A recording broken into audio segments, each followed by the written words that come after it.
Let's see here. 24. Oop, excuse me, cat.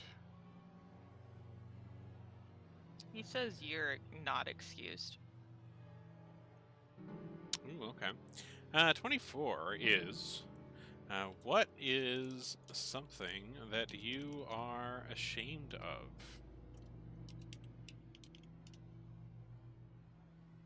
Ooh, that's a good one. If you do feel shame. I mean, there are certainly members of this party that will not feel shame, for sure.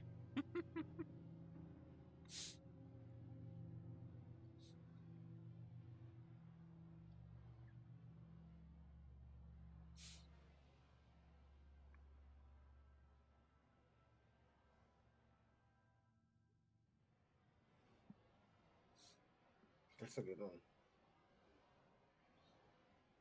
I don't think Zyara would immediately be able to think of anything that she feels ashamed about, simply because she knows that a lot of what she's had to do that might be considered unsavory was all done in order to survive.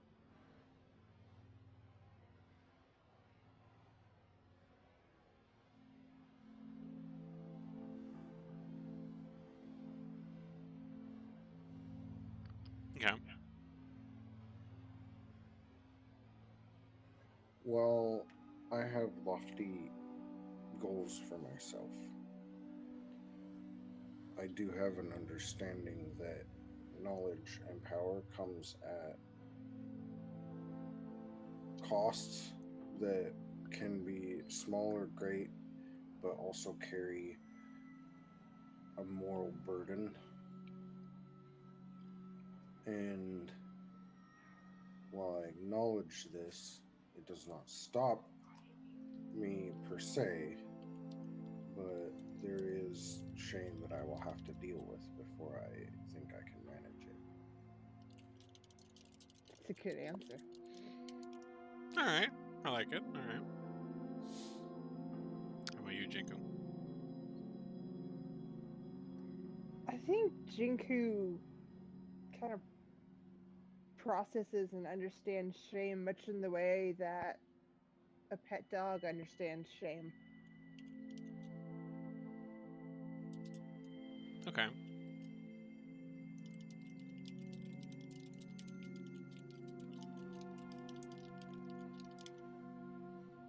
All right.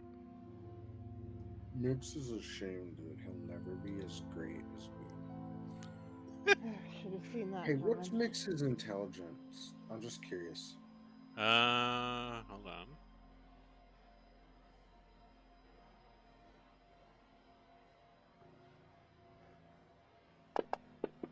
Oops. That was me. Uh, 12. Yeah, the little fucker told me it was 20 the other day, and I was like, whatever. Well, did you really think he was going to be honest with you about that? I don't trust anything he says in or out of character. To be honest. Not all of it. I take it all with a grain of salt. He's a good guy, though. He is. All right. So, let me get our map up here and see if anyone remembers at all what kind of shenanigans he got up to last time. So, I know we're in this wagon thing, but I don't totally understand what this wagon thing is. Oh, that's right. Oh, this is going to be hard. Isn't it basically like another pocket dimension? Uh-huh. Kinda, yeah. It seems to be, yeah, like we've encountered people in there that are being tortured by like demons, right? Yep. Or something, or other people or something. And then portals. If the portals had signs or they talked to us or something. And then we were split apart for a while and we encountered different things. Isn't there an old lady with us too, or does she go do her own thing? Well, that was the Nana or whatever that we came in here after, right? Well, okay, so you got a lead Or from Graham. the kids, because they had a friend down here in the dock wards that they knew, and their friend had said that like everyone had gone missing in the neighborhood, and it was creepy. And so you went down there and you found the kid, Gentry, who was like chilling by this like cart that had kind of pulled up into like a small little commonish area among some shacks. And like the whole area had this kind of funky mist going on, and it was just like dead silent. There was like nobody around except this like one kid who didn't want to go in there. He said everybody else had gone in there, but he said that there was a lady clown and she was very pretty, but he doesn't like clowns. Um, and so he didn't want to go in there with everybody else, but nobody's come back. And he was particularly worried about Graham, who was like a kind of an older lady in the neighborhood who likes to look after some of like the street urchin type kids, um, give them food, that kind of stuff. But you go in, there's kind of some little sorting process of sorts that was going on, with these kind of dream weaver creatures messing with people's minds and making them think this was like the most wonderful, cool thing they've ever been to. And like some of them were kind of led off one way if they, kind of came out of that feeling that way. And there were others who like that didn't really work on them very well, and they were led off another way. And the party was split up for a little bit. Some of you followed after Graham, who was like, "This is some bullshit," and she is. Let's see. I think she's not currently directly with you. I think you had like had her wait in one of the earlier rooms while you kind of checked things out, where you'd gone before. Um, but you like gone through a few different rooms. There was like the ones that followed Grand. There was the room full of like mirrors and things that showed you alternate versions of yourself had you made different choices at different points in your life. That Torta went through and handily smashed all the mirrors in. Uh, and then there was the other room with the guy that was like all chained up with another guy like yanking his soul out of him with his chain. And the guy was like laughing his ass off, but his soul not so much. Getting stuffed in jars. And once you guys got yourselves all back together, you had gone to a room that had this strange creature that was like a mix of all of you at once. And in order to pass through the room, you had to offer up a memory to it that was important to you. And in exchange, it gave you some other memory that it had in its bank of memories that it had collected over however long. Um, and some of those had interesting things. If you don't remember what those were, just a quick recap. Torta decided to forget his homeland and got a memory from someone that had had an affair that she never found out. The homewrecker that you hooked up with died in a raid, but you still know. Jinku, you decided to forget your family. You got a memory from someone that it was cold, you were sick, the blizzard covered their cries. Even if you weren't sick, there was no way you could have heard them. Maybe, hopefully, burying them was a waste of a weekend. Mix decided to forget the memories of how to release Boo from his servitude, and got a memory about a child that was offered up to a demon as a price to be paid, and was transformed into demonic servitude, which seemed important to the plot somehow. Nah. Hint. Nah. Boo decided to forget memories of every positive moment he'd ever had with Mix.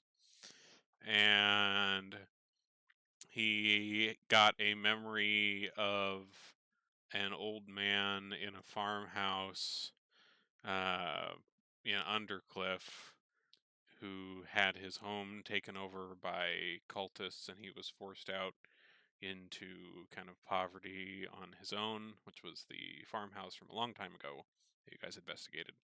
Uh, and then Zai decided to forget her god, her patron No, I deity. forgot the pact I made with my deity. Well, you forgot you forgot your deity and the pact you had made with her, is what I have written down. And she got a memory from a guy that he had a son named Gentry, and he wasn't impressed with him and didn't like him, but knew that thinking that made you a horrible person. And so he decided to forget those memories of him not liking his kid so he could try to be a better person. So that was a fun time. And then you went into some room that was like a gigantic mass of tentacles and all sorts of weirdness. And there's this strange, gigantic tentacle mass in the middle of the room that's like, there's like people in these cages on either side of the room, and it's like literally like yanking out people's limbs and like replacing them with tentacles, and it's horrible and disgusting. And people are screaming and crying, and it's awful. And it somebody, I can't remember who it was, but somebody decided to smack it. It was probably Torta. Uh, and so we were rolling initiative on giant pile of tentacles.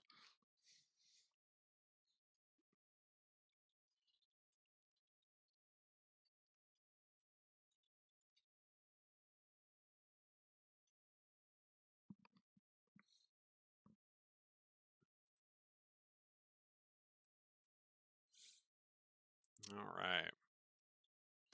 Oh, here, I guess I'll deal with Mix for now, since he'll be here soonish. Initiative. Oh, initiative. That thing you just asked me to roll. Yep. That thing. Yeah, jeez, pay attention. No! Oh, what happened to the Sirenscape? What are you doing? Dying. I guess.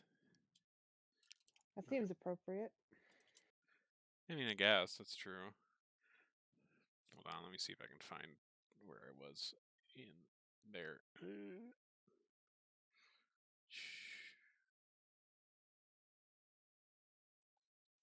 Oh yeah, it was like a Barovia sound set I was using. That's right.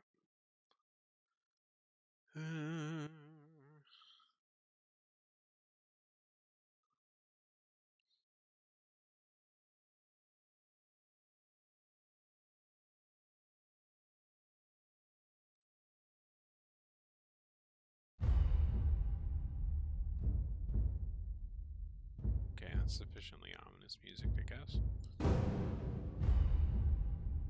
Turn that down a little bit, though.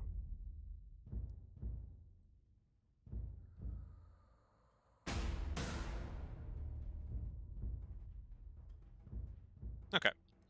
So, looks like we start at the top of the order with Boo. So in front of you here, it's like this whole room is like tentacles. Like the walls, the ceiling, the floor, they're everywhere. It's just like the whole room is just like mass of tentacles covering everything, and there's this particularly large like pile of them in the middle that seems to be where that is controlling things.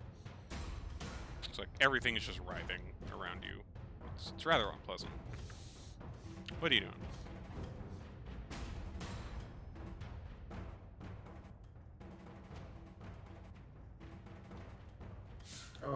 This all sounds unpleasant. It does. It really does. Well, it wouldn't be wizarding without fireball, I guess. So, I'll fireball far edge of the room, like enough to like kind of catch. I want to get this, center mass in the blast, but not I don't really want to kill a couple of us. Okay. The boxes that are on the map, those are cages full of like villagers. I know. I mean, if Let me you think for a moment. Okay, I'm gonna fireball anyway. No, I'm just kidding. I forgot there was villagers. Okay, now you gotta make me think of something else here. So, Wait, which one has the villagers that have had limbs replaced with tentacles? I still wouldn't kill those guys. the one that's farther from you is ones that have been mutilated. The closer one, I think if I remember right, Torto was up on top of the nearest one and had like managed to get like a gate, like a hatch open, which is when he smacked this thing, trying to get the people out. Right. That sounds right. But yeah, they're like some of these like local dock ward people seem to be stuck in here. So Well, hell, fireball might be merciful since they're I'm now just gonna go partly tentacled. beat the shit out of the tentacles, like where it seems they're densest, I guess. yeah, like it's pretty clear in like the center between these two that's like the core of it. Is there an enemy we can target, or? Oh shit! I'm sorry. It's in. I forgot to click the visibility button. There it is. Come on, DM. Oh, Imagination. there we go. Theater of the mind. Okay, so your token, that A is the enemy? Yep. Okay, I think you placed them in the wrong order, so the token's not linked. Oh, So fuck. Try deleting the token. Yeah. Okay. Okay, hold on. Delete token. You are correct. There we go. I'm gonna miss, and then I'm gonna unarmed attack with my second action. Or not second action, but my it's monk shit. Yeah. It's the same bonus as that, but yeah, obviously that misses, so that's a thing. And now I'm hanging out next to it, so that's my turn. All right. And Jinku. Who's taking swings? Tentacles are moving around. There's a lot of them, but they're still somewhat dodgy, I guess. Yeah, I'm just gonna take a leaf out of his book, and I'm just gonna attack as well. So, double attack with my flail.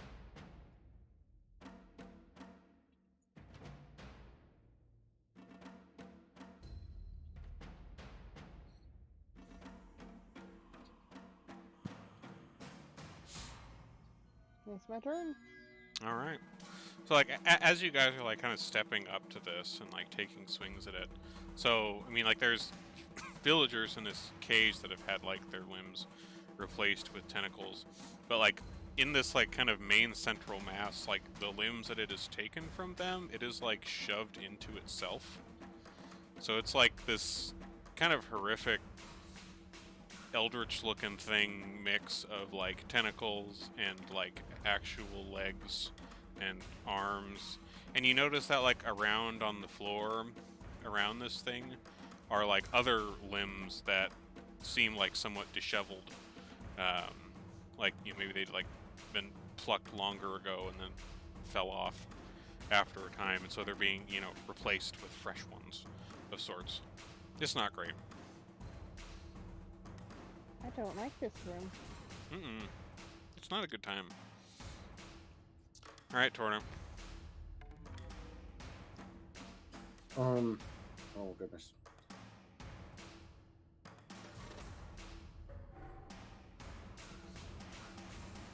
So do the villagers seem hostile to us? No. Like most of them seem like kind of traumatized and or screaming in pain or fear. The ones that are in the case that you had opened, like, they clearly want to, like, get out, but they aren't really sure how at this point, because they've seen what's been going on, and like this whole room is tentacles. They're kind of scared to like get out of the metal box and step outside until whatever is dealt with. But they seem to be kind of giving you kind of hopeful, encouraging looks, at least, while shaking in fear. But no, yeah, they're not hostile to you at all. They want out of this. Okay. Well, Tordo will move up and attack.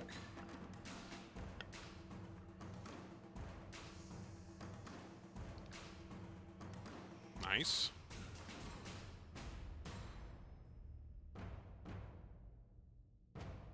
And then the second attack for Torda.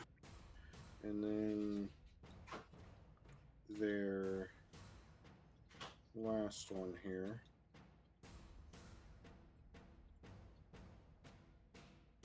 Okay. I'm going to spend a key point to make that a stunning strike. Okay.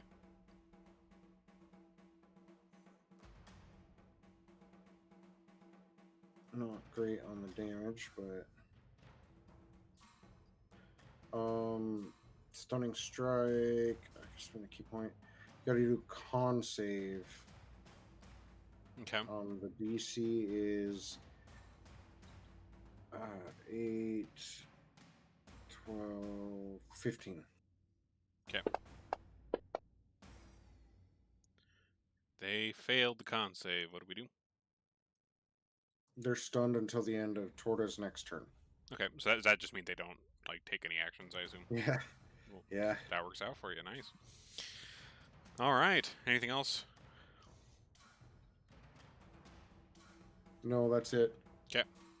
Brings us to Mix. Let's see. All right, let me get Mix's up here.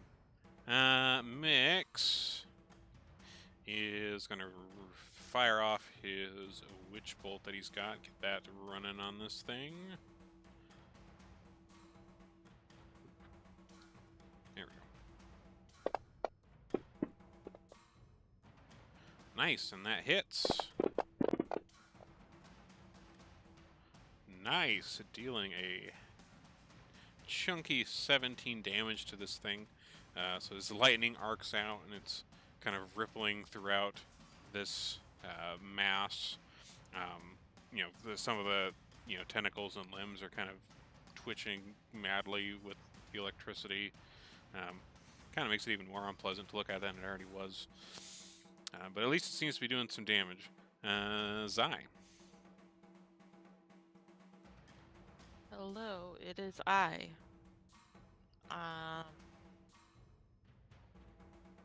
Let's see.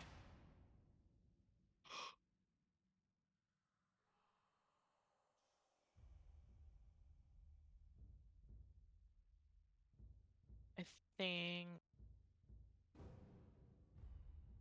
I'm just gonna go ahead and do my Sacred Flame.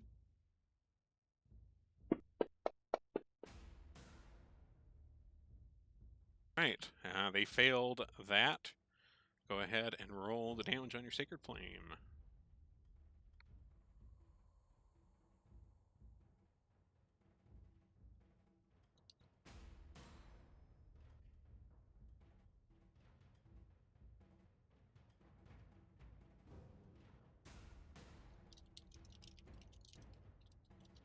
Oh, my camera's fucked. I was going to show you the puppy, but something died there. We saw Blurry Puppy. I mean, I'd been seeing him while you were petting him. Or at least his profile. Yeah, I did see some outlines of him, at least. Yeah, I don't know. It's weird. I'll have to fiddle with that. All right, so your Sacred Flame comes down on this tentacle mass here in the middle, doing a nice 9 damage. Some of the more like recently attached limbs with this thing. I kind of We fall. got a Whoa. tornado warning right now. Oh, Sorry, jeez. just- That's all right. I was like, I recognize that sound. Some of these more like recently attached limbs are kind of like losing their grip and falling out here and there from the damage that you guys are doing on it. Seems to be wailing away a bit, and its turn, it skips its turn because of the stun from Torta, which works out for y'all. Which looks like Torta's back at the top of the order, so the stun wears off, so next time that comes around, it'll be back to normal, but Torta.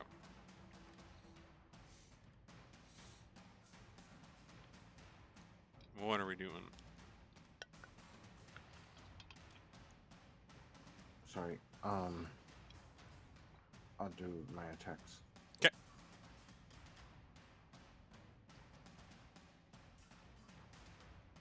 And a strike. Very nice, very nice. Ooh, and a miss. Bonus section Mm-hmm. is a miss. Darn. Well, at least got one in there. Another 13 damage. Seems to be kind of flailing a little more wildly here as you guys are laying into it. Brings us to Boo. You're up next. We'll do the same thing. Just continue trying to beat on him. Okay, fire away. Shit, my sirens are going off, guys. Woo. Well, we don't hear them on your mic at least, so. Oh, now I No, hear like 'em. they're going off like outside. Oh, I heard them just faintly out in the distance there, yeah. Tornadoes in December, jeez.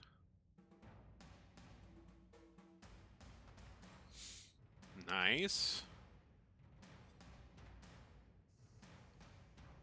Ooh, hit. I didn't mean to roll that damage. I'm sorry. Oh, that's okay. Here, I'll fix it. Or You just did that good. All right. Anything else besides your staff there? Just that? No, I'm sorry. Oh no, you're good. You're good. I know you guys have got shit going down right now. That's fine. Zai.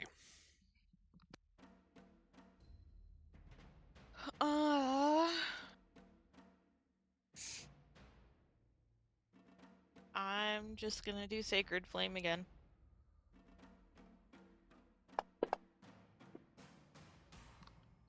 All right, and it manages to save on that dex save that time, unfortunately. Anything else? No. All right. So that brings us to this creature. So these tentacles that are kind of flailing around everywhere, they reach out and try to strike at, at Boo and at Jinku here.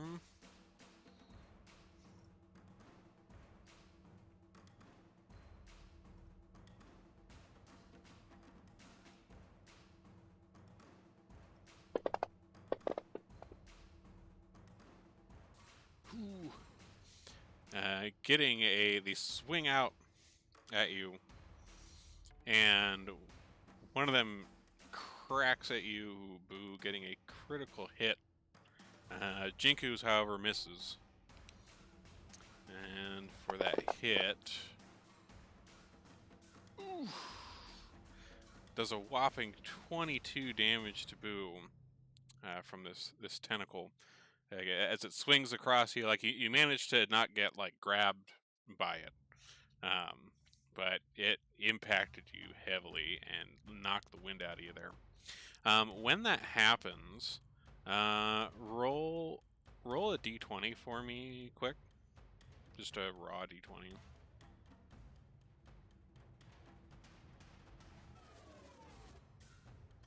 Okay. So when this tentacle hits you, you hear this kind of like feminine voice in your mind, like, and when it kind of goes through your head, at pretty much the same time this tentacle smacks you, and it's like shouting this, so it's kind of a lot all at once. But in your head, you get, "I miss my face, my pointed elven face. Have you seen it? Do you have it?" God, that hits home. Big mood. And that brings us to Mix, who continues his Witch Bolt on this thing.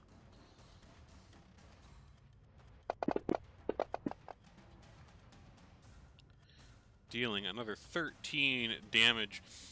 As this, as this lightning or this lightning from this Witch Bolt kind of ripples across this thing again, Jinku and Boo and Torta, roll a perception check for me real quick.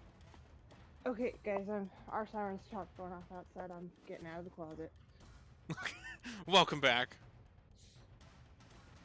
It's okay, Jinku. It's a safe place here.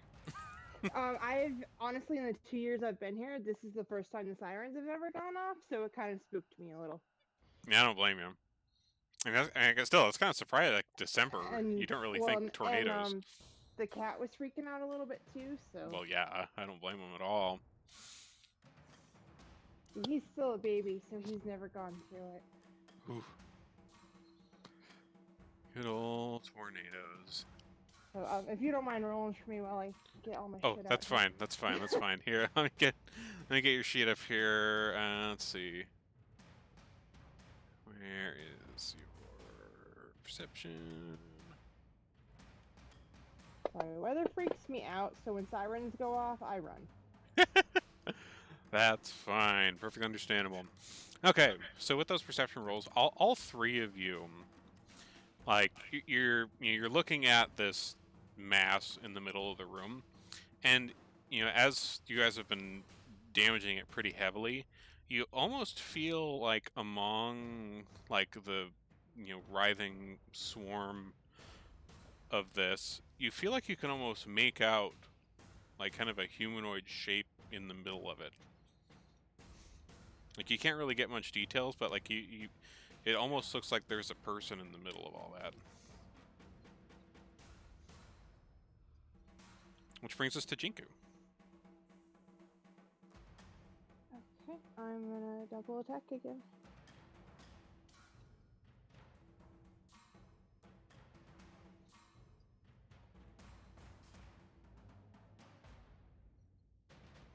All right. Nice. So Jinku, you bring your flail down on this thing, and there's kind of one last horrible kind of writhing of like everything in this room, and then it finally kind of like the mass in the middle kind of slumps over a bit, and you can see even closer now, now that it has expired. In the middle of this mass, there looks to be a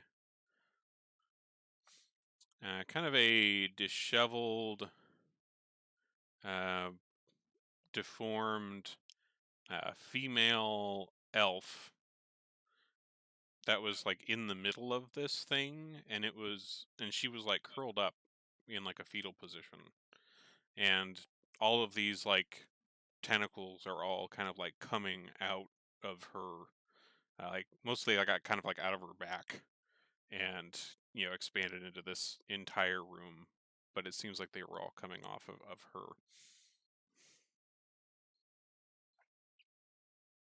The villagers that are here, I mean, like the ones that have been kind of mutilated already, they are they're still not having a great time and screaming and stuff, but the other ones that were still in the cage and still at least somewhat put together, start cheering as you land this Jinku, and some of them kind of start trying to help each other up out of the open hole in the top that Torta had opened at the end of the last session there, trying to help each other out.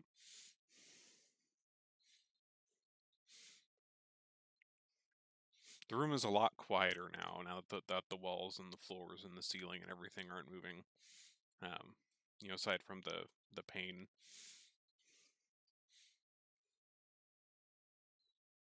But otherwise, it's just you and these villagers in here now.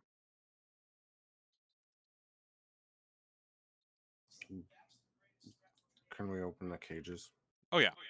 The one of them was already open, but yeah, you can certainly open up the other one without too much difficulty. It seems like there was just like a simple latch on the exterior around the top. Not too hard. The villagers that did get mutilated, it seems like they might need some medical attention of some kind, and probably some psychological attention as well. But otherwise, they're at least still alive, despite some of them having somewhat horrendous limbs. Although you notice that, like, for a lot of them, these limbs are almost kind of starting to look very slightly withered. So perhaps with the death of whatever this was, maybe they'll just fall off, and they'll just have to deal with a missing limb. But it won't be horrible, at least.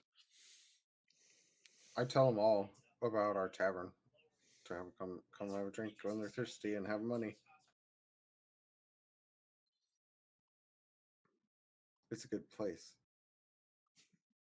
except for the pervert in the basement.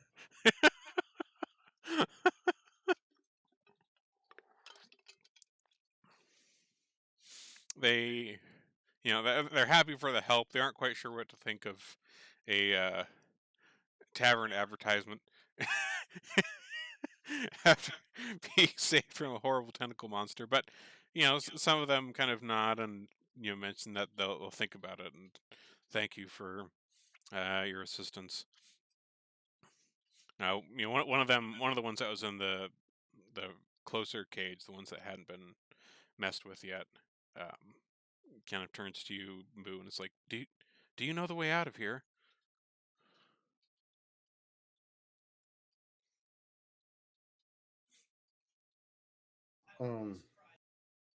We, yeah, through there.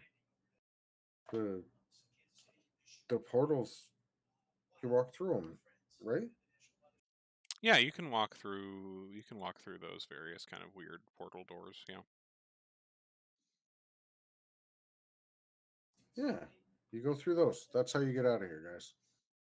Is there another portal in this room, or is that all that's in here? That was the only one. So, like, the previous room that had the guy that you traded your memories for, there were 3 exits in that room. One was the one you initially came in from, and there was an exit to the left that came in here, and there's an exit to the right that went somewhere else that you guys have not been yet.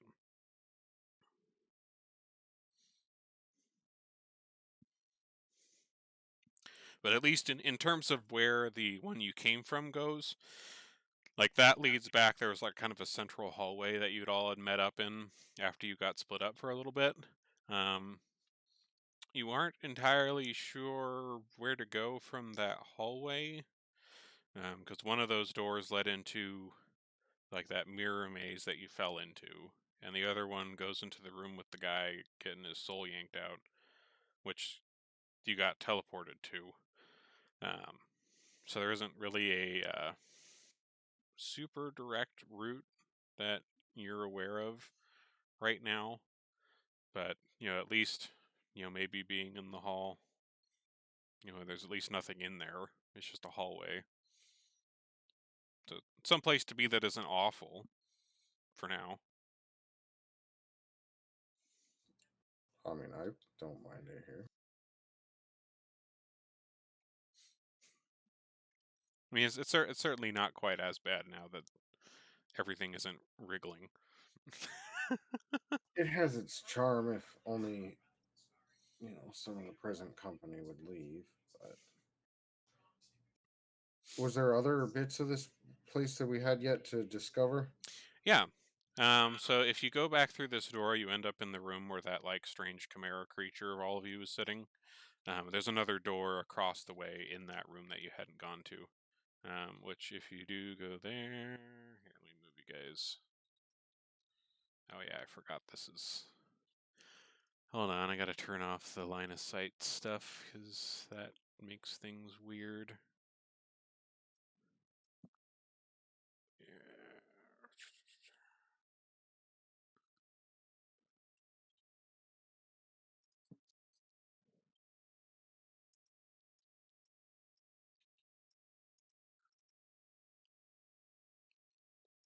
Oh, that's right. I'm not sure how they set up the areas in this, but I like can't drag your tokens like out of these rooms. I have to like manually drag you guys or place you guys around. 1 second here. Pro tip: you Mhm. see at the bottom, there's the 3 different skull images of your combat tracker. Yep. Like not skulls, but if you take the green ones and click and drag and drop that onto a map, it'll drop all the friendlies onto the map. Oh shit, that's awesome. That's much better. It sometimes sticks people into walls because it always does it diagonal like that. Yeah, But that works okay for you guys are. So I changed the line of sight, so you should be able to see the other rooms you guys have been in so far. I think, right? And you guys see where your tokens are at. It's up and left from the tentacle room you guys were just in. Hope you guys can see that. Yes, I can see them. Okay, cool. Good, then it's showing up properly. So yeah, so this is the room where the weird creature is sitting. It's still just kind of chilling on that chair, and it still looks like a weird mix of all of you somehow. It just kind of pleasantly smiles at you all. I mean, it got what it wanted. It just kind of watches you. And there's another. The portal to the east is the one you have not been in yet. Hey, Coco, come here. come on, Torta. Okay, that sounds like a good idea, Boo. Come here, buddy. It's gonna get really bad here in a minute, guys. Oh, Yep, same here. Brittany's gonna be in the purple area for a little bit. oh, fuck. I mean, do we need to call D&D off early? I don't know, man. I'm on the 3rd floor, so there's not much I can do. True. It's mostly take a bunch of drugs and try not to throw up. Well, yeah, I just mean like if you guys need to deal with that bullshit and I'm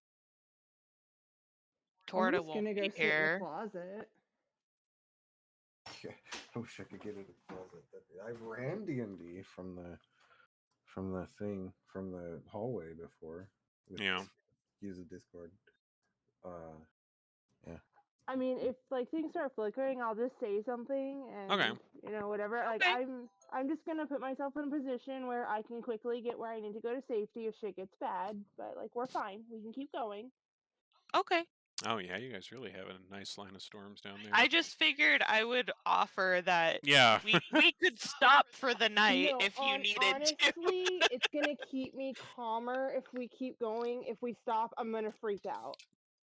That's Because fair. it's gonna let me focus on something. I'm gonna freak out if we stop. No, that's fair. I get that. If we go deeper into the insanity torture madhouse, we'll be okay. Yeah, pretty much. Pretty much.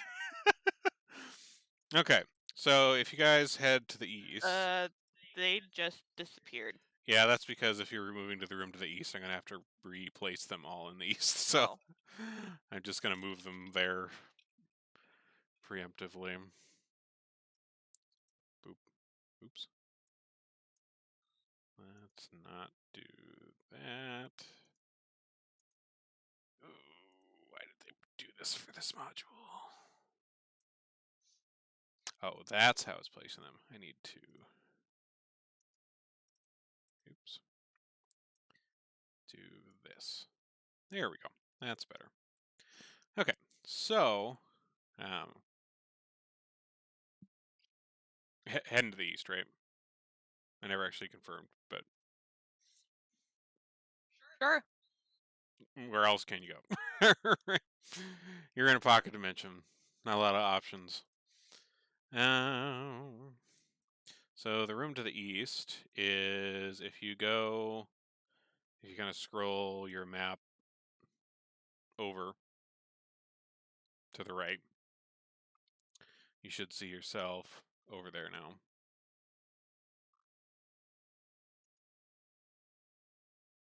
Yes. Cool. All right.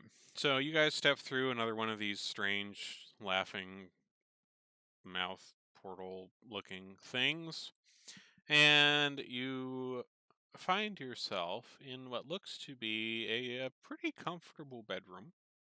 There's a large round bed right smack dab in the middle of the room that's made with satin sheets of black and red checkerboard. There's tables all around the edges of the room that seem to have a vast collection of like little miniatures on them. There's like a little miniature like farm, a little mini church, rivers, bridges, um, some little carved people. Like everything's pretty like intricately carved out of wood. Um, one of the models in here sits on a small platform that's right at the foot of the bed, and its pieces kind of slowly come together, moving on their own. There's a few other items that seem to particularly stand out among everything in this room as well. There's a large oval mirror with kind of scintillating colors flashing behind the glass. There's a brass lyre. There's a short sword with an emerald encrusted hilt in a rack on a wall. And there is a teacup that is kind of an ornate, fine china looking teacup that is resting on its own pedestal um, on one side of the room. There is a kind of semi-transparent blue curtain that is kind of hanging on the eastern end of the room, and a shadow seems to be kind of moving slightly behind the curtain. You can't quite make out what it is. It's not fully transparent, but enough that you can kind of see a shadow from behind it.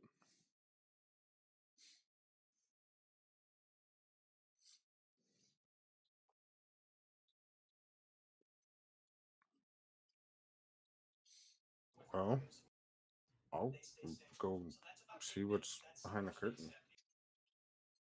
Okay. So, Boo, you head over to the curtain and you try to, pull it back and see what's behind it. Um, but it doesn't seem to move. Like you almost seem to not be able to quite touch it. Like there's some sort of force preventing you from grabbing it. It almost feels familiar to, um, when you had that recent encounter with another wizard and a wizard in a pocket dimension elsewhere, and he had a wall of force that he used. It kind of feels similar to that to you from when you ran into that. Now that you're kind of up against the curtain, though, you can kind of see a little bit around like the edge of where the fabric is, and there seem to be a few creatures behind the curtain. Um, there is a human girl with red hair.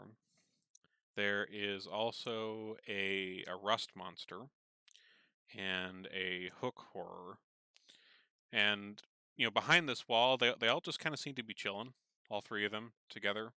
Like they're just kind of maybe moving around a little bit, but they seem pretty passive behind this curtain. They're just kind of chilling back there.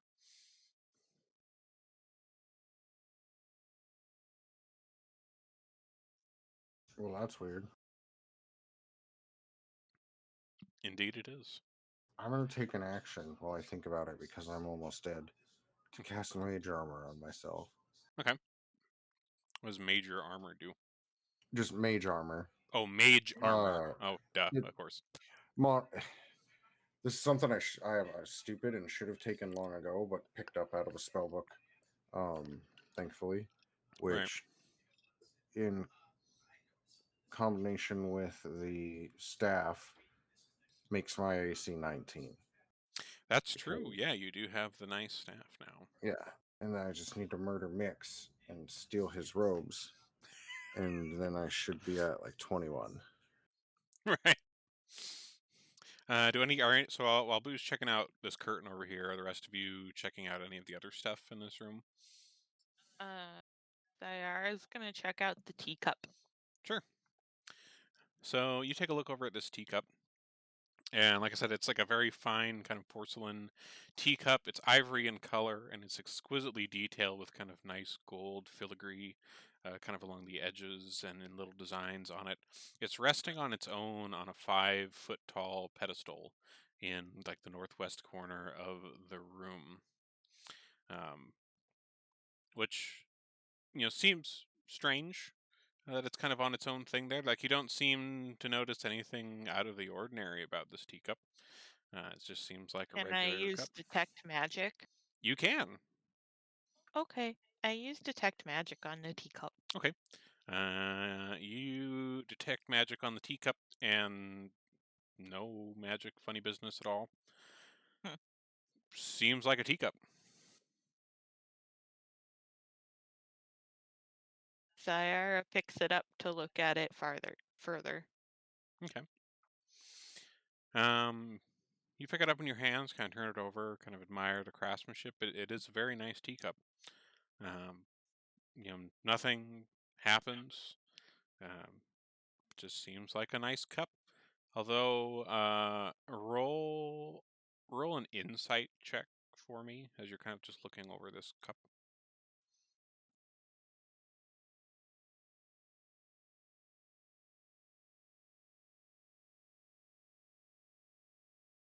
Okay.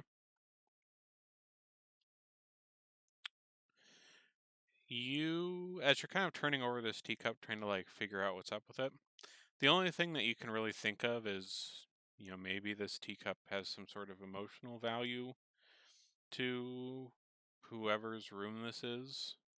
Um, but because among everything else, it seems to stand out as kind of particularly odd to be singled out. But aside from that, just kind of a bit of insight you seem to think of. Seems like a real nice cup.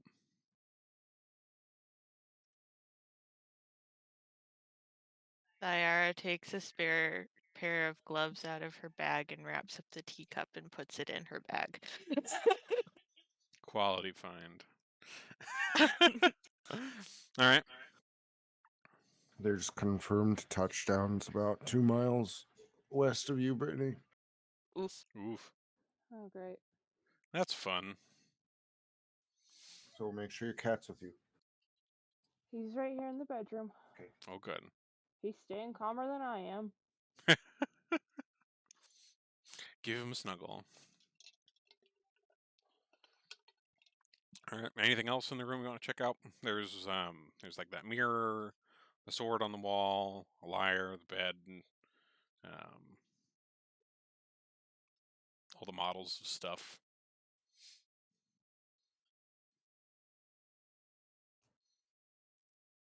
I'm sorry, man. This shit makes me kind of panicky, so I wasn't paying super great. I was trying to pay attention That's okay. to That's your okay. description of the room, but there's a bunch of stuff in here, so Boo That's fine. will look at stuff, and Torta will look at a thing too. That's I fine. am trying to interact with you. Oh no, it's fine. It's fine. I totally understand. You guys got like tornadoes and shit going on. I feel you. But yeah, I'm looking about the room, Okay. trying not to die. Okay. We will look through the various things in the room. So, looking about at like the models that are kind of set up on the various towns or on the various pedestals, the models they seem to be kind of little, you know, kind of almost like little D&D miniature models of towns. Not all of them are like human towns. Some of them, like the structures that are built, um, seem like, maybe elven glades. There's some ones that look like orc or goblin camps. like there's some variety here. The model that's at the foot of the bed that has like been kind of slowly piecing itself together. You're kind of looking over it, and it's hard to kind of make out a lot of details just because it's not like done yet. But it looks like a model of Waterdeep that seems to be putting itself together.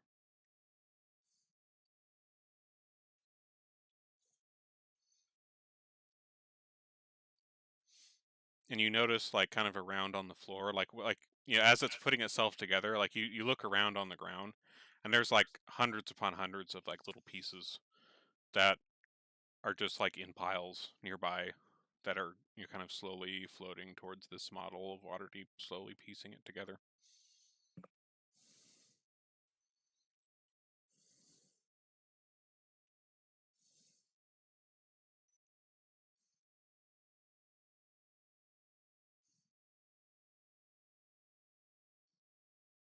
Sorry, we got another warning. You got another one? Yeah, they were extending it to 8:45. Sorry. So since we're not in battle, can I just heal Boo? Oh yeah, yeah. If you guys know to heal each other, that's perfectly fine. Okay.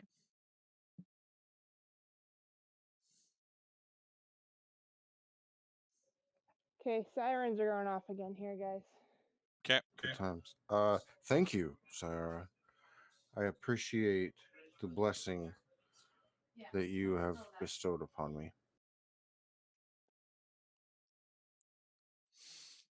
All right, people are looking. Well, we can't have you dying in this pocket dimension. How would we even get your body back? Right.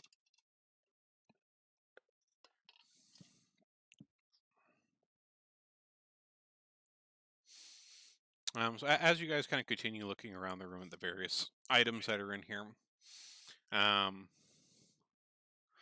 there's a kind of fine emerald encrusted sword that's on a kind of on a little rack on the wall, and nearby it is also a brass lyre, and they both seem to be quite finely made.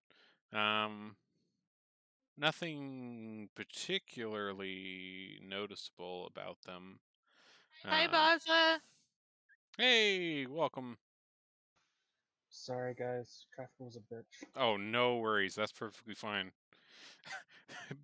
Quick and Jacob both got tornadoes going on where they're at, so they're having a wild night at the moment too. So, and we'll see if depending on how bad it gets, we'll see if we have to step away early because of that. But so far, we're keeping tabs on it. Good to have you here, though. Got it, man. Sorry, like, as I was walking out the door, 35 people came in, so... Ugh, that's the worst. So to fill you in, and let me get the. Oh, here I'll wait until you. Or I'll wait. I won't share them. Sharing the map right now won't be pointless because you're not in there yet. But to fill you in, what went on.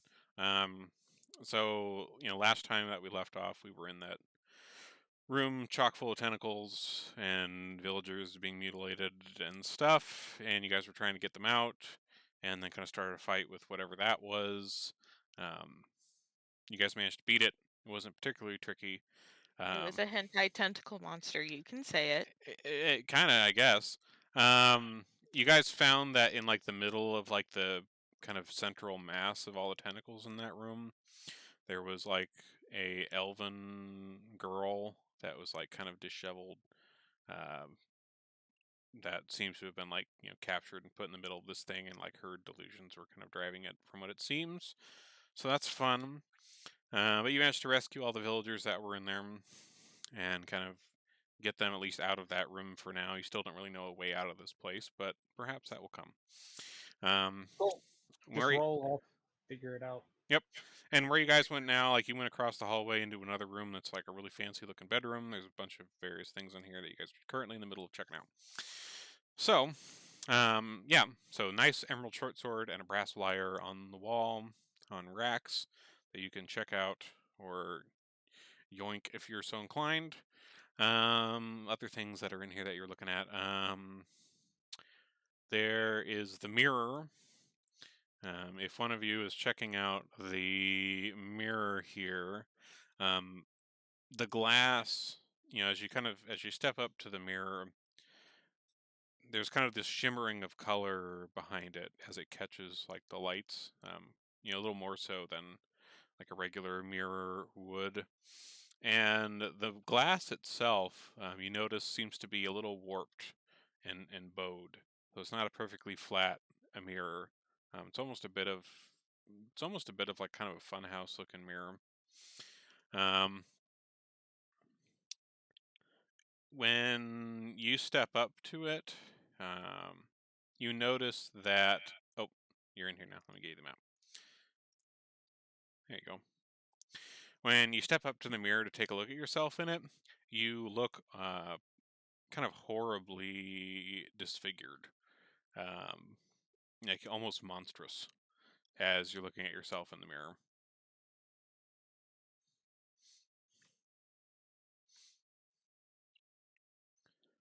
And then the bed, big circular bed in the middle of the room with the checkerboard pattern. You take a look at this, and the sheets on this bed are like very fine satin. And there's like small, the sheets almost seem to be rippling on their own. Like it almost seems like there's something moving, like something small, uh, lots of something smalls moving around under the sheets, causing them to kind of ripple slightly under the satin.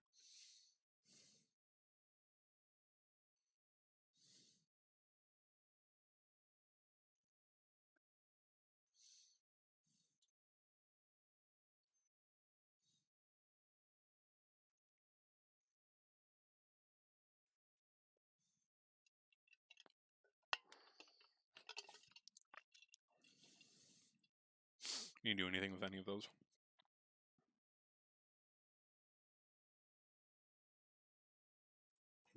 Yes. Are you asking me? Oh, I was just anyone. Yes. Enthusiastic, yes, sir. Okay. All right. So you take a look at these sheets that are kind of strangely rippling on the bed. Roll a perception check for me. Oh, Torta was definitely checking those out. Okay. Torta. Okay. Torta's frog eyes see well on the sheets here. He, looking at them and like looking at the crash ship, he thinks that they, might be worth a little bit of money. They also seem to smell a little musty, almost like they haven't been like laundered in a long time. But they're still really nice sheets. We really need to break a holding. Can I steal these sheets? Yeah. I'll put them in my pocket. Okay. So you pull the sheets off the bed, and underneath is what seems to be the mattress of this bed, and it looks to be uh, filled with souls. Like the movement under the sheets is like all of these little souls moving around. They seem to be under some sort of like force field of some sort across the top of the mattress. But they're all like kind of packed in there and just kind of going around. It's almost like a soul waterbed of sorts.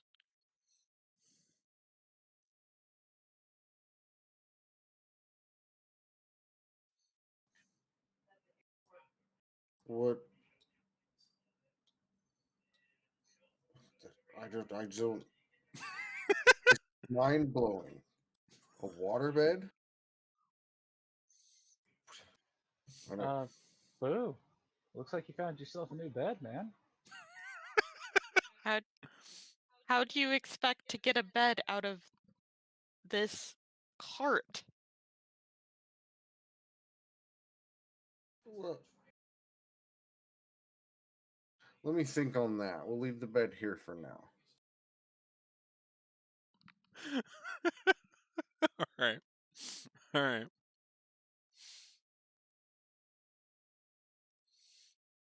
While I'm thinking about it, though, because this place has been kind of weird, and I should do this more often. Mm-hmm. Just because, as a precaution, I'm gonna take my lantern of revealing and just leave that out and be holding it in one of my hands. And that detects like invisible stuff. Is that right? Yeah, If I remember right. it gives us a 30-foot radius, 60-foot radius.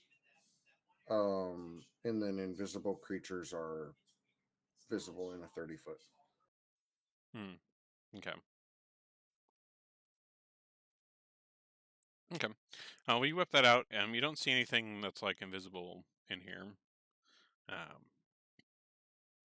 Everything that's here seems to be here. Just a lot of weird shit.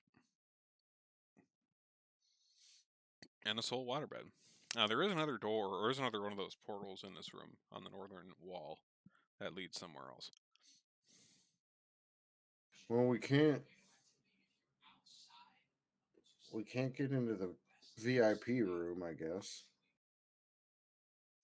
This room is filled with weird thing. I don't know what is going on here, guys. Is this just where the monsters stay when they're not torturing people?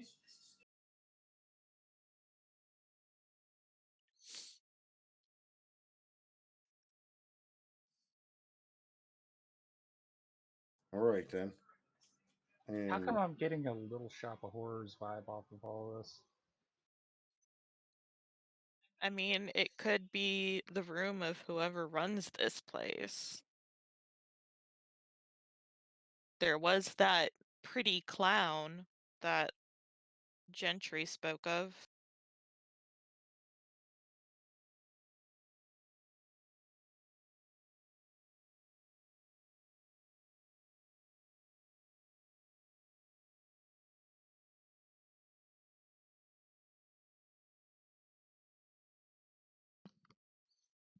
Yeah, certainly checks out.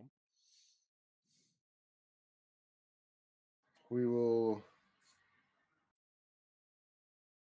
I guess, go through this other thing. Sure. All right. So, with pocketed teacup in hand, you guys head through this northern portal here. Let me just move all y'all somewhere else.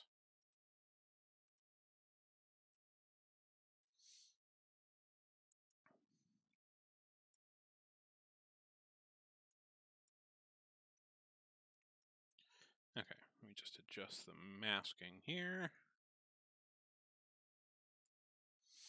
Okay, if you kind of move the map kind of up and to the left, there should be a larger room where your guys' tokens are all at now.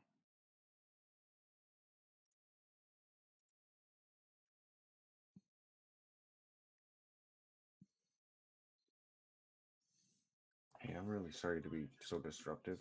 No, it's fine. While there's a break, I am gonna run my dog out to pee because it's gonna storm all night tonight. Yeah. So I will be AFK just like 5 minutes. Well, I mean, since we're pretty close to like halftime anyways, so we can just take that break right now Okay. and let you go take your dog out and do whatever you guys need to do to deal with your storming that you got going on. That's perfectly fine. Well, we can't change the weather. So No, you can't. Yeah, unfortunately. Womp womp. But yeah, we can just take our halfway break now since we're pretty close anyways. I'm game for that. I think the Thai restaurant gave me Thai double hot instead of Thai regular hot. All right. Well, we'll come back at 8:30 then, and give you guys some time to do whatever kind of evacuations need to be done out of whatever creatures, yourself or others. And we'll be back in 10. Sounds good. Smooth. Smooth. Very smooth. We'll see you guys in a bit. Oh, my face is cherry red.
Okay.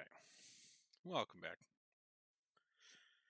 So, you guys head through the northern door in that bedroom of sorts, and you come out in a much larger room than the previous one. And it has the appearance of kind of a fine banquet hall. A long table kind of stretches out before you in the middle of this hall, and it's strewn with just platters of cakes, pies, fruits, smoked meats. There's a whole smorgasbord laid out here, and sitting around the table are about 8 people that are dressed in like fine aristocratic kind of high society attire, and their plates are full, and they're currently in the middle of like saying some sort of like grace over their food.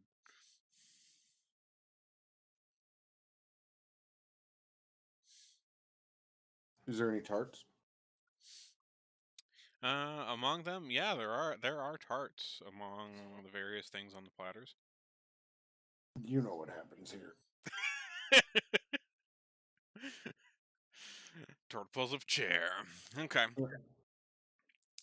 So,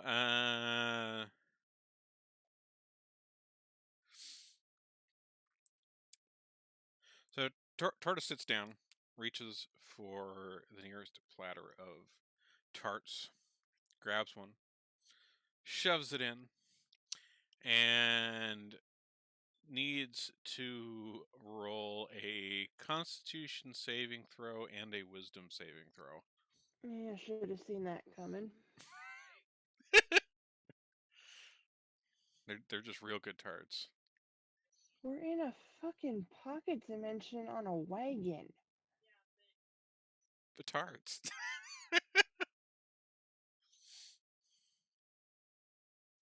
Jinku would have made the exact same choice as Torta. He would have. He would have gone right for those tarts. It's true. Mm-hmm. So, Torta chows down on this tart. You know, tastes good. Tastes good. Doesn't like fill him up at all, but he feels almost compelled to eat more, and reaches for another tart. The other several other people that are sitting around the table, they they've all started kind of digging into their food as well. And is Torta just mowing down like a maniac, like a glutton? Uh, the longer you kind of stand there watching him, it does kind of seem to go that route. Um, roll like the other 4 of you that are kind of watching what's going on here. Roll perception checks.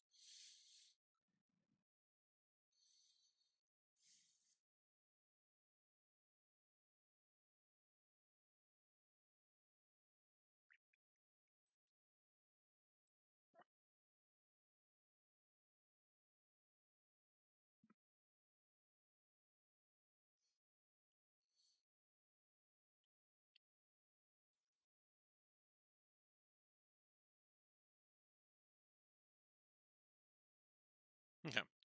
So you guys are kind of watching this all go on. Mix, you in particular notice, that some of these other NPCs that are kind of digging in a lot more than Tort is so far.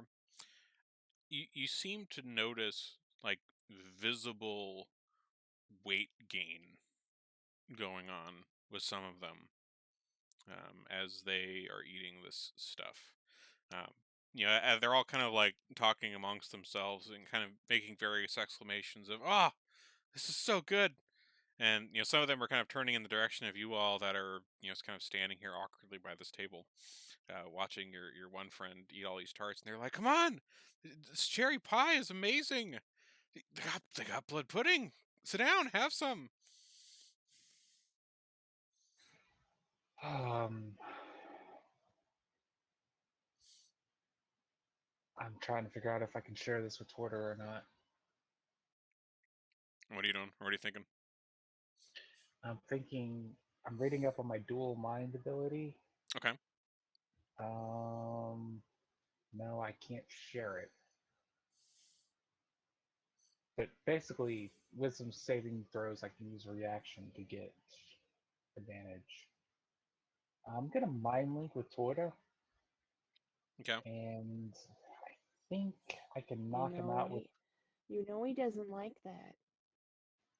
I don't care. I'm gonna knock him out.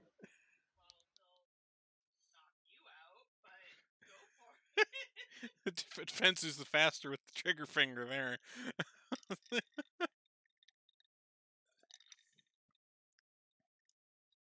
Well, he's immune to poison, so my option of shooting him in the neck with a knockout dart is not there. True. So I've got to go the magical route. Um, Fair point. Well, at least she'll take him down doing what he loves, eating tarts.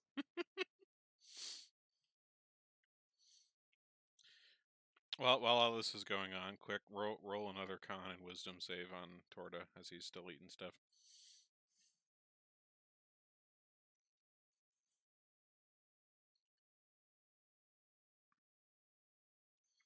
can I just pistol whip him in the back of the head and knock him out? I mean, you can. As you're kind of moving over that way, mixed, kind of ponder your options here. You notice that he Torta just finished shoving a tart, and he kind of pauses for a moment. Like you see him kind of go to reach for another one, but he seems to have a momentary pause to think about this a little before he does. I'm gonna grab the nearest person and tell everybody to join hands and somebody to grab Torta's ankle. Torta, once on the lips, forever on the hips.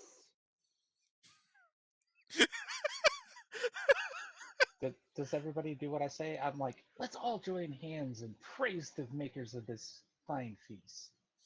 I'm gonna grab somebody's hand, and I want somebody to grab Porter's ankle. And you're trying to get all the people at the table to do this, or just I don't Torta? care. I just want somebody to grab me and a few people to grab them and somebody to grab Porter. If everybody doesn't do it, I don't care as long as it ends on Porter.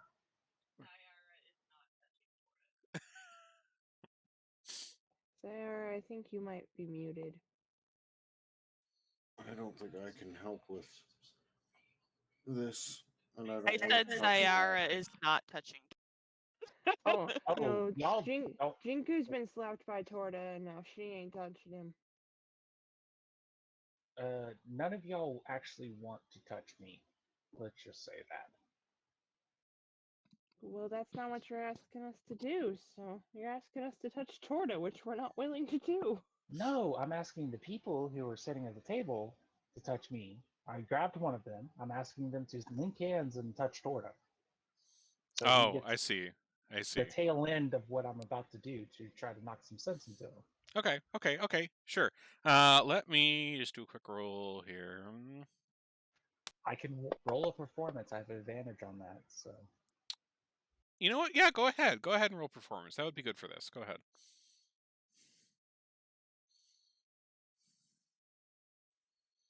Okay. You succeed. So you head over to this table and you kind of rouse everybody up a little bit and being like, yeah, let's give thanks for this bounty here, and kind of grab the nearest person's hand and encourage the rest to do, and they all do. They all join hands. The one next to Torta uh, grabs Torta's hand, and you're all hooked up. I say, praise the Lord of Lightning. And shoot a shocking grasp through everybody.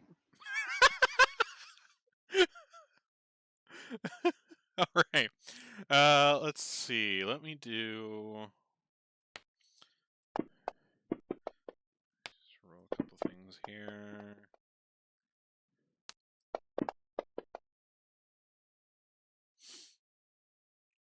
Okay. So this kind of shoots through everybody around the table. Um, Several of the people around the table kind of fall back away from the table and snap out of it, and they kind of get up and they kind of dust themselves off and they're kind of looking around at everything, being like, "Where? What is this?" A couple other people around the table, it doesn't seem to really phase them too much, and they immediately kind of go back to tucking in stuff. Uh, it does manage to kind of zap Torta away from the table, though, and he's kind of currently sitting on the ground, kind of next to the table, kind of blinking. I'm assuming it's a low-level person next to me that first grabbed my hand. There's Yeah. been like a taser volt going through everybody else, but the first person, do you want me to roll damage? I probably killed them. Nah, we won't roll the damage. We'll just, we'll they'll be one of the people that kind of got like got knocked away from the table and got like knocked out, but a couple people are still chowing down. But Torta, at least, you seem to have snapped Torta out of it for the moment. He's just kind of chilling. You guys do continue to notice the ones that are like just continuing to just chow, are continuing to like visibly expand to the point where like some of them are finding it a little more difficult like to move. Like they seem to be slowing, like almost slowing down a little bit.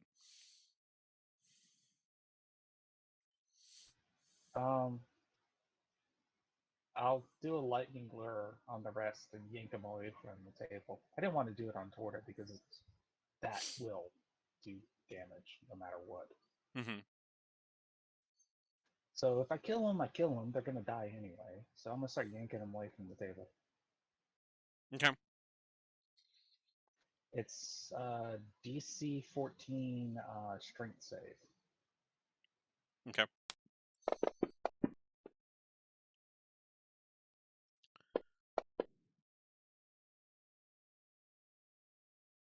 All And if they right. fail, they take 2d8 lightning damage. Okay. They like we'll say that there's like four of them that were still at the table that were sitting there chowing. They managed to uh, succeed the strength save on that, and like some of them were like they were kind of phased for like a moment there, but they're just still chowing. Um, as you're kind of standing there, after this, like and, they seem to be somewhat unfazed. You hear kind of a clinking noise coming from to the east, and you notice on like the eastern end of the room here, like it kind of narrows into like a smaller, like still pretty wide like hallway, but there's still one down there. And there's another like curtain that kind of hangs across it. And but there's a fair bit of space like above the curtain. Like the ceilings in here are pretty high. And you notice for the first time there seem to be like tracks up in the ceiling up here.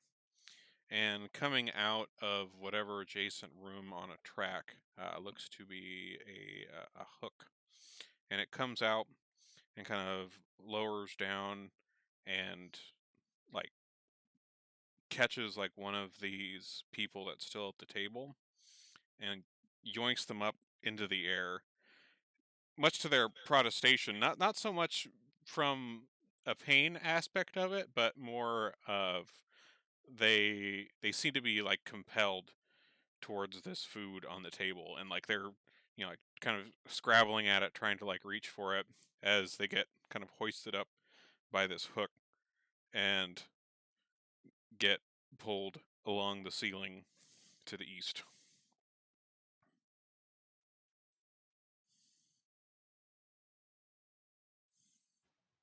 Guys, should I blow the hook up and save this person?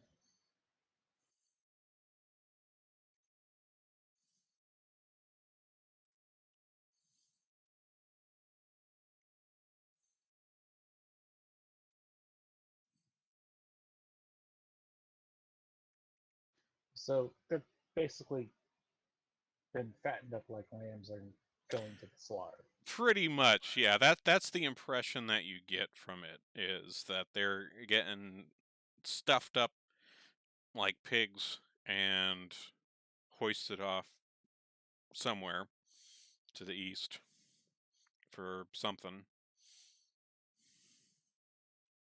Probably nothing good.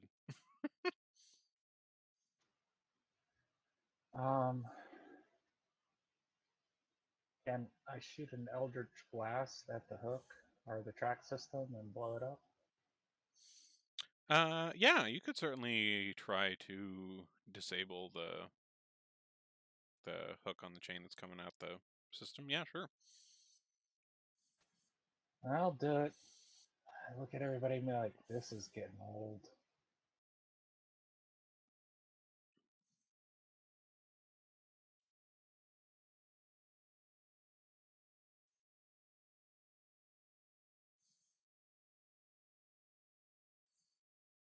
Okay.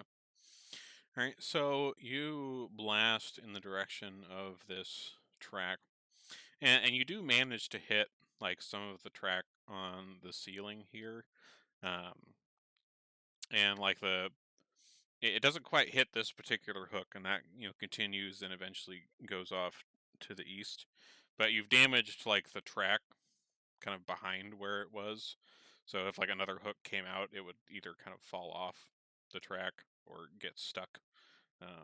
You seem to have damaged like the little railing for the wheels part of the hook line. Hey, Toyota, do your invisible thing and go through the curtain. Pretty much, yeah, I'm staying back here until I know what's going on. I just saved you from eating yourself to death and being basically frog legs. True. Do you have Torta go into invis mode? This little ring. Quick. Sure. Okay. All right. So Torta stealths himself and heads to the east, behind this curtain. As he kind of heads this way, like the room that you guys are in right now, like it was fairly noisy just from the sound of kind of maddening consumption, plates and silverware and snarfing. But Torta, as you kind of head over to the east here, the room beyond, you hear a fair bit of shouting from, partly from the one guy that got just recently yoinked up there. But there seems to be more, and also some decently loud, like kind of mechanical sounds. Um, it's also kind of like a warm air, kind of coming out from behind this curtain. Torta peeks in here and get this open here.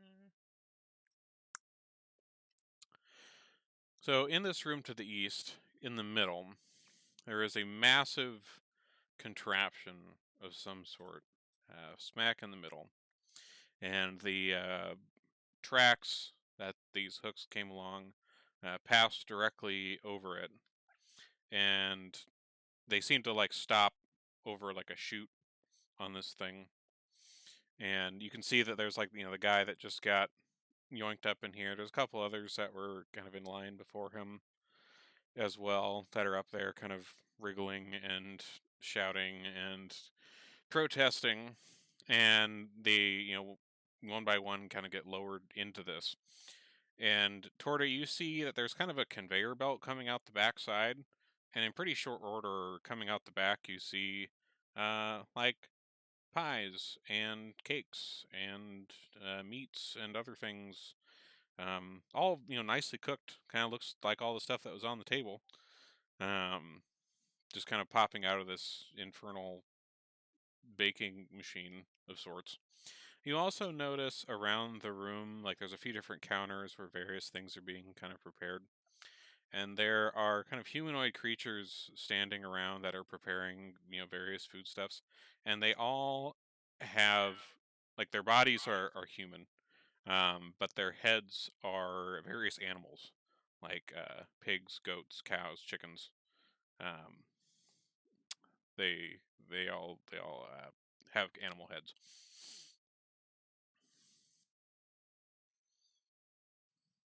And they don't notice you, Torta, because you're invisible, obviously.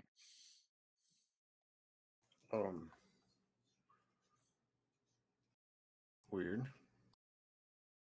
I'll go back and tell Mix what's in there.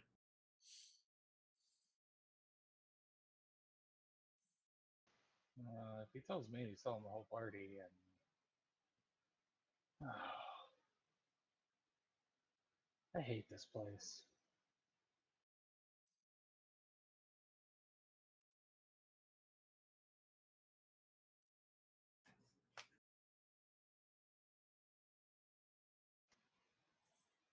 If he does this, I'm gonna be like, I'm going vegetarian. This is Seeing how the nuggets was made this time was a little too much, unlike last time. I mean, Porter just basically ate people tarts. He's like cannibal now. It's true. Is it cannibalism if he's technically a frog person? A fair point, I guess. Porter would come out as like luscious frog legs on the other side, like honey glazed frog legs. I mean, assumedly, if this place, swung by a grung town at some point, then there might be some grung baked goods in here. But at least recent stops seem to have all been I'm not just really many saying, grungs. Torta might still think about it for a moment. I don't think he'd say no right away. You're probably right. Porter would probably eat the tarts. Morbid son of a bitch. These are all I don't know about questions we'll have to ask morbid. Rocky. He just really loves his tarts. I'm gonna look at Zyara and Jinku and be like, remember what I told you about what I like to relax in? I want to go back to my hammock. I don't like this place. I don't think any of us like this place. Yeah, this place sucks. Why did we come here? Mix is gonna take a Because deep breath and be like, hey, Boo, you still have to save my life. Right? Don't talk to me. Yeah, you're an asshole. Mix is gonna run into the room and scream, take me! I'm free! So running through the curtain into the kind of kitchen type area. Yeah, he's gonna make sure to rip the curtain to the side as he's going through, so he can see back to where Boo is. Okay. All right. Just before we get into anything, are the other three of you still just staying all the way back by this table here? Everybody wants to stay back. Yeah, I don't know what he's doing, and I don't think I want to know. Jinku's good out here. yeah, Okay. All right. So let me. Did they not give me?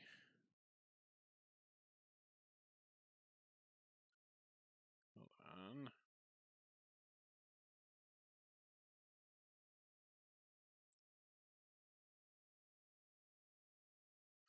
Oh, okay. I think I just have to use one of these manually. Okay, 1 second.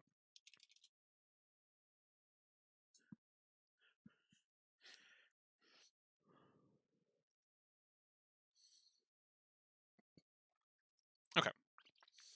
Let me get these in the tracker here.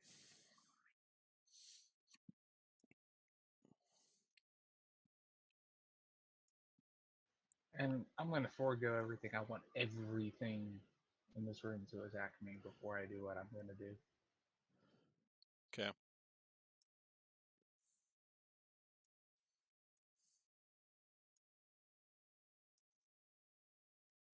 All right. So everybody, go ahead and roll initiative then.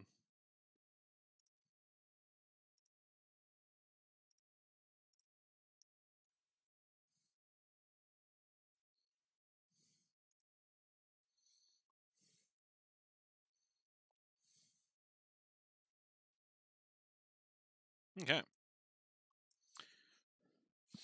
So starting at. I mean, we'll have like one quick little thing with Mix. So Mix, like you burst in here, shouting at everything that's here, and you look around.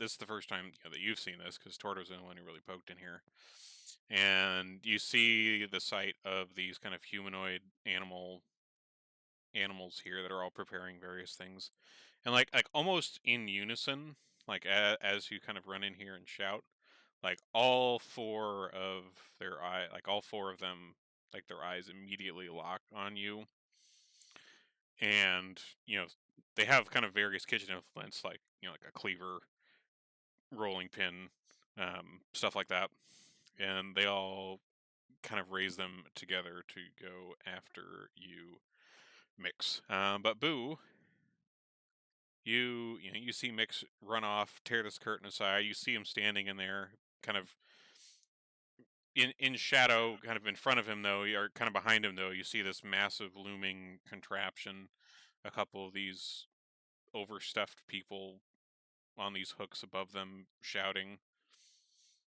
You kind of vaguely catch the glimpse of some of these humanoid animal creatures, but you can't get a super good view from where you're at. Looks like I a great can't. time. It's vague and I can't really see what's going on. Aside from Mick shouting at a gigantic, horrible machine from where you're at.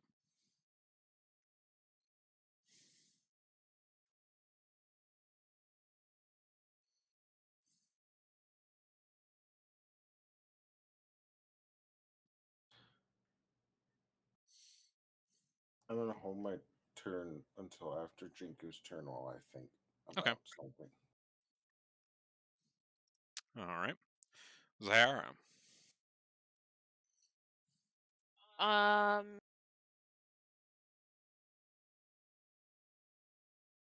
So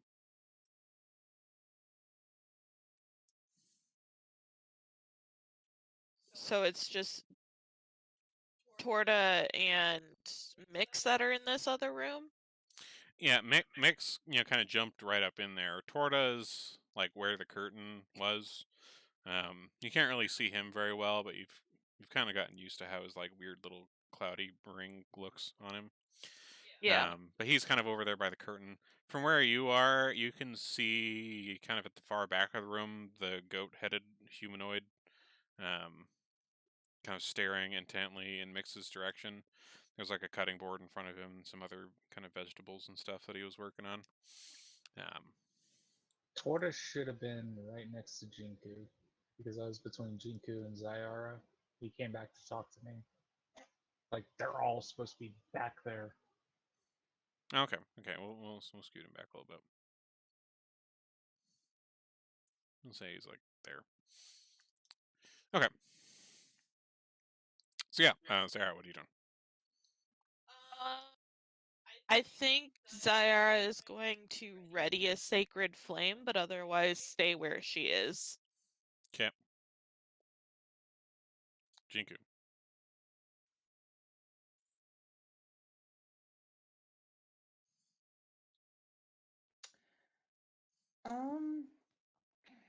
Honestly, this room kind of freaks Jinker out a little bit, so she'll get her flail out and ready it in case anybody comes out and attacks, but she's gonna also just stay here. Okay. Boo, you were holding your turn. Are you doing anything? Now that Yeah. Jinku's gone? Seeing Mix do something stupid and feeling frustrated about it, but not seeing that he's in mortal danger, Remembering the past several hours and Mix's utter betrayal, Boo angrily walks through the portal. All right. And you find yourself back in the bedroom. Which brings us to some of the stuff here. The cattle-headed humanoid moves around out of the counter where it was standing in your direction, Mix. And he is holding a meat cleaver. He was in the middle of doing some sort of prep work with that. And he tries to smack at you with this, hitting you for 3 damage. The goat behind him also moves up, kind of moves towards, kind of around the counter down here. It doesn't make it to you. He's also holding a cleaver. Torta. Still invisible with your ring. Torta will move into the room. These seem hostile, right? Well, I mean, one of them just smacked Mix with a cleaver, so yeah. Okay. He will attack at this number 7. I love the name of that humanoid cattle. That's good. Okay.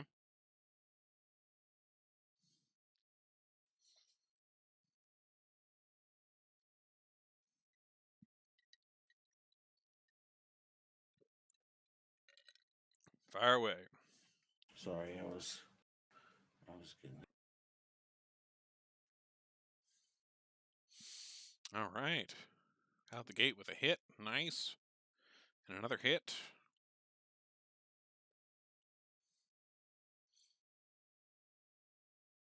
Three hits. All right. So, Torta comes, starts laying into this cattle here that was just smacking Mix. Getting some really good blows in on it. Seems to be taking some good damage. You do notice, Torta, strangely, it doesn't turn to you or notice you at all. It seems intently fixed on Mix. And you're wailing the crap out of this thing, and it's just still staring at Mix. Creepily. With a cleaver.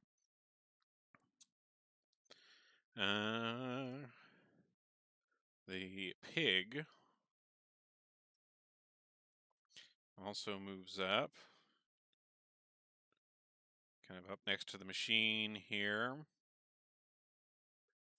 Which brings us to Mix. All 4 of these humanoid creatures are staring intently at you, wielding kitchen implements. Mix is going to take a step towards the pig and then moon the chicken and smack his ass and be like, "Yeah, come here, chicky, chick, chick." And that's all he's going to do. He's going to save his turn until after the chicken. Okay. Saving the turn. Which brings us to the chicken, who comes up. He is holding a rolling pin. I don't know. There we go.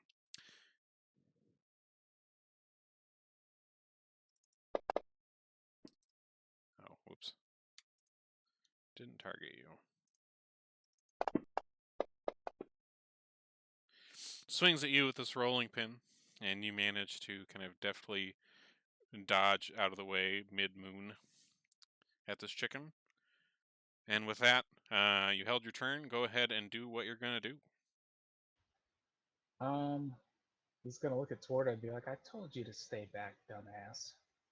And he's going to thunderstep the fuck out of here. Right back between Jinku and Zyara. Okay. What was the radius on Thunderstep? It's 10 feet, so it hits everything but the goat, Everything but the goat. Okay. including Torta. Including Torta, that's true. Torta can handle it. But I did tell him to stay back. and You did warn didn't him. listen. Torta is not always the best at listening. All right, that is a lot of failures. All right. Chicken, pig, both take a nice chunk of damage. The cattle is down. He kind of gets zapped by this, kind of stiffens up from this, and then kind of keels over with a snort onto the ground. Let me delete him. Oop. Not delete combat tracker. Delete the token. Oh, wait. I thought I had to go max range. I'll just go right here instead. Sorry. Okay, that's fine. Yeah, that's fine. You can step to wherever you can with that. That's fine. All right. Everybody takes a blast, Torta included. Kind of wakes up Torta a little bit more out of this kind of his earlier failed saves against this food, even though he was already a little kind of stomach's turned a bit, seeing this machine and what's going on in here. This brings us to the top of the round with the humanoid pig, who moves forward.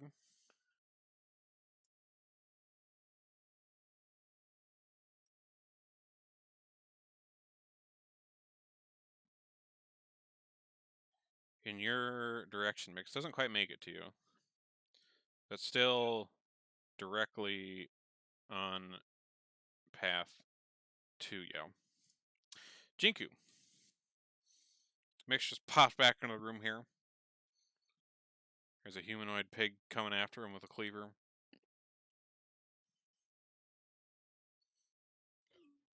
I'm just gonna hold and I'll attack the pig if it gets within range of me. All right, Zara. Pretty much the same as Jinku. She's just going to hold her position with her sacred flame at the ready. Okay. I mean, that is a ranged spell, but. Alright, I guess that might be out of range. What is that? 5, 10, 15.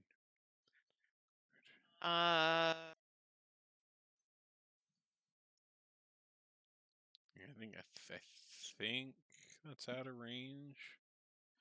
Yeah, it's only 60 feet. Yeah, it's just out of your range. Okay. I mean, I guess I can move. Although I need to remove Boo from my target.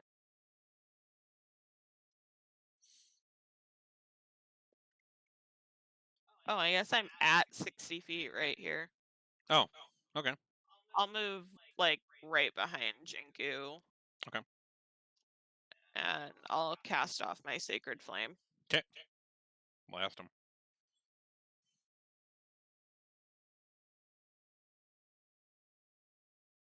I don't know why it's not casting. Yeah, it's being like a little laggy. I'm noticing for some reason.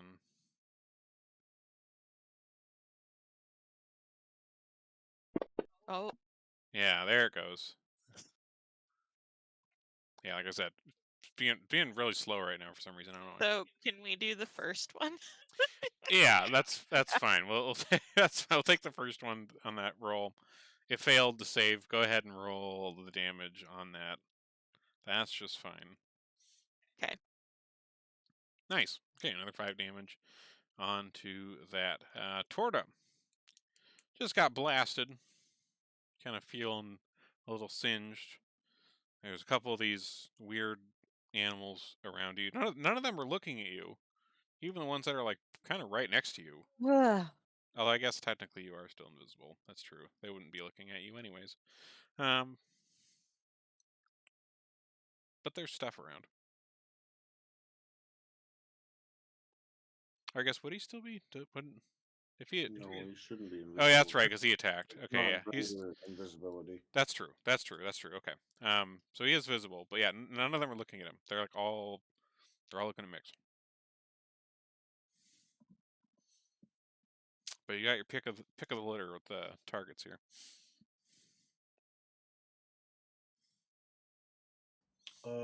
He will attack at this number 7. Okay. All right, that hits. Nice. Another good chunk of damage. This humanoid pig is not looking so good. Strike 2 goes in. Oops, I damaged myself there. Oh, I was wondering. I saw that it didn't change. Oh, let me fix that. Right now, 30. Okay. So let's see, it's 4, 13,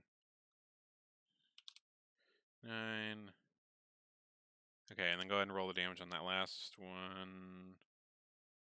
Nice. Okay. With those 3 hits coming in behind this pig, again, it still like doesn't seem to like visually react to you smacking on this thing from behind. It's just intently focused on Mix to the point where it kind of falls over on the floor, kind of onto its own meat cleaver from your strikes, and that pig is gone. Which brings us to the goat. And the goat comes out the corner here. 5, 10. Man, just to make it to you, Mix. Just like completely walks past you, Torta. Like just directly past you, which would trigger an attack of opportunity. Because it passed like right within your range there. So go ahead and take that attack of opportunity on that goat.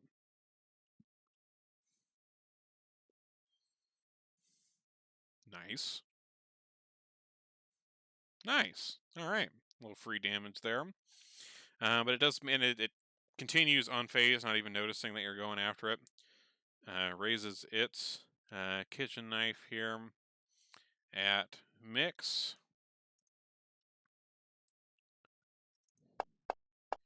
Tries to smack, misses, and then also kind of tilts its head down and tries to ram at you with its head.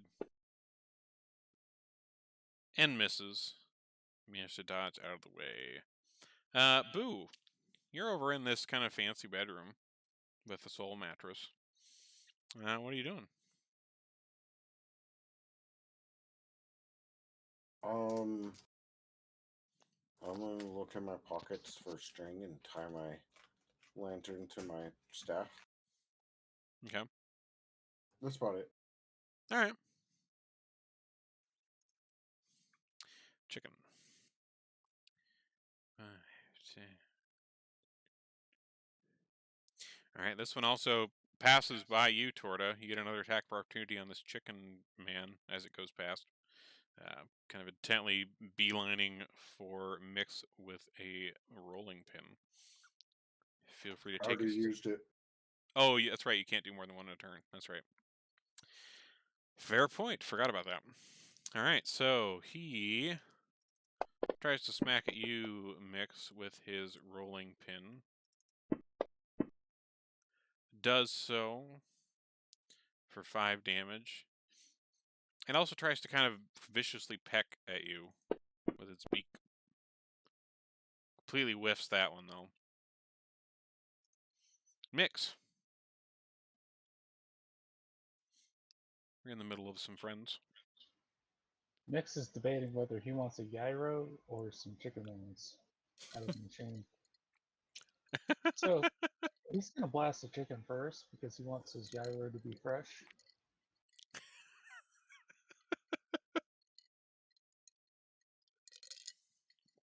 All right. that takes. Very nice. 22 damage on that Eldritch Blast.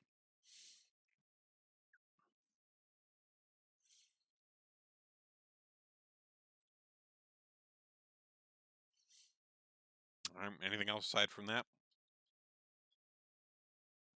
I think. Wait, is this a? Oh, that's an action. I was hoping Blade Board was bonus, but it's not. I don't think I have any bonus actions I can take. Oh, darn. Nope. All right. Let's see here. Which brings us around to Torta at the top of the order. These creatures are just like walking past you as you're trying to smack on them, which is a little annoying. What are you doing? I'll go smack on the chicken. All right.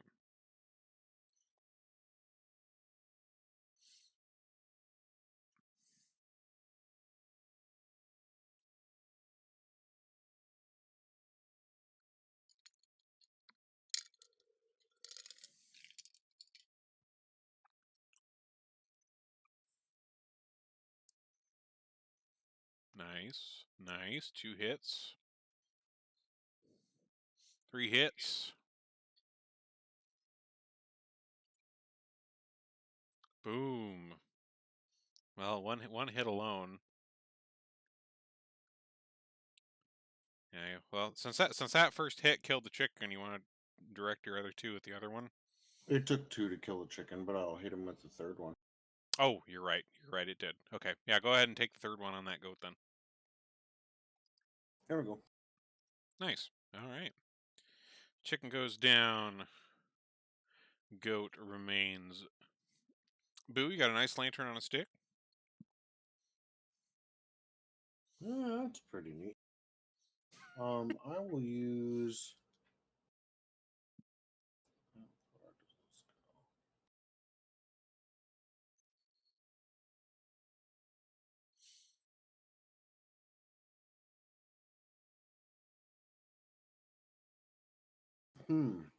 I'll attempt to point back through the portal. This may or may not work. Okay. I'm going to try and point back through the portal and at where I last saw Zyara. Mm-hmm. And I will ask if everybody I like is okay. Don't tell me if the other one is in danger. What I'm attempting to do is cast message. So the reason this may not work, it has a range of 120 feet, and this is a gamble on Boo's part because he doesn't know either. But it says you point your finger toward a creature within range Mm-hmm. and whisper the message. Okay. But because of like going through portals and stuff, I don't know if that's the right direction or if she's within range. He's just trying science right now. Okay. We'll say that sure. The science works. The directionals out of the portals seem to make portal game sense. So direction you pointed seems to work with how it would have come out the other side. We'll say, why not? Makes things easy. Uh, and Zyra, you do get this message from Boo asking how things are going in there.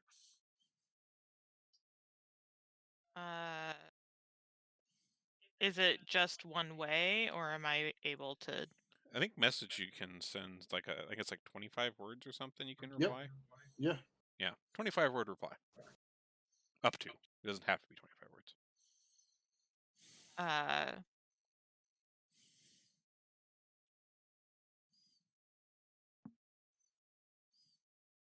I'll just say being attacked by animals. Torta is hurt, but okay. I think we got it. Okay. That takes my whole round to do, so Okay. that's all I could do. Sure. Ooh, as you're kind of like standing in here, the the mattress on the bed seems to like invitingly ripple at you.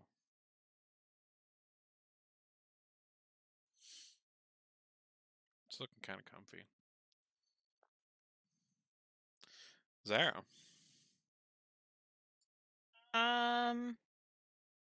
Sarah is going to step over here and target maybe. I swear to God, Fantasy Grounds hates me. Yeah, I don't know why it's being like real laggy tonight. It. You know what? I bet it is. It's the storms. And it very well could be like messing with connection stuff. Because it's a peer-to-peer thing. Mm, How it works. You're hosting. You're a host server. right. Yeah, that makes sense. But I'm also connected to him LAN. Are you connecting to him, Lan, in Fantasy Yes. Grounds? Yeah, she is. Yes. Connecting through LAN. Oh. Fantasy Grounds will only let me connect to him LAN because we're on the same network. Yeah, you gotta do some funky stuff. Weird. Well, let's blame Moog. It's your fault, Moog. Yeah, it probably is. I'm fine with that. I'm gonna cast Guiding Bolt on Mr. Goatman. Okay. Nice. Critical hit on the guiding bolt. Very nice. Roll that damage. That was a lot of dice. Fuck. And sadly, that was a lot of ones. In the Yeah. damn, that could have been real nice. But it was still 21. It was still 21, but it's sad that half of them were ones. Oof. Don't remind me. God. It was still heavy though, so good job. Good job. All right. So you blast this, and it starts having a little bit of a glow around it, granting advantage to the next person to smack at it, which is probably Mix. What are you doing? I'm gonna aim an Eldritch Blast. Like I'm gonna hold out my hand right at its head. Like I want to decapitate it and throw it in the machine and have my delicious gyro. That was kind of dark, man. Well, that very definitely hits.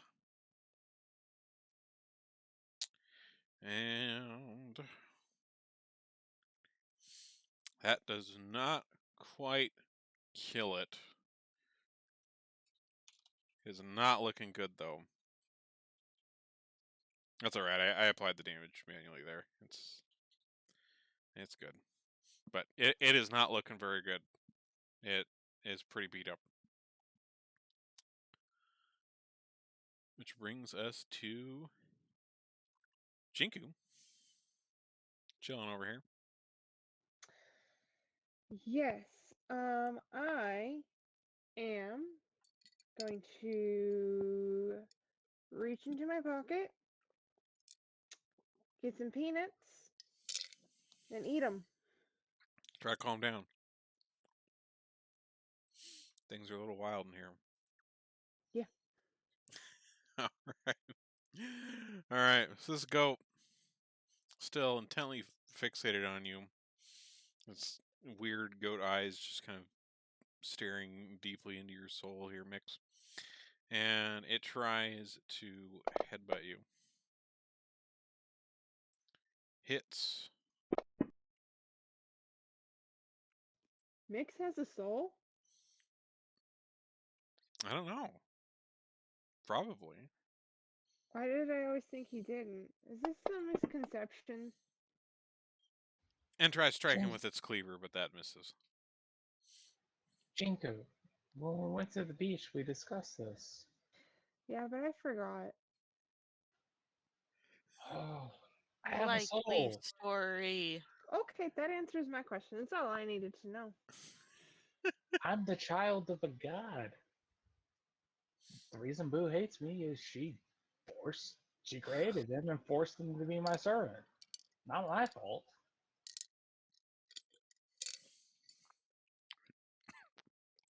All right, Boo.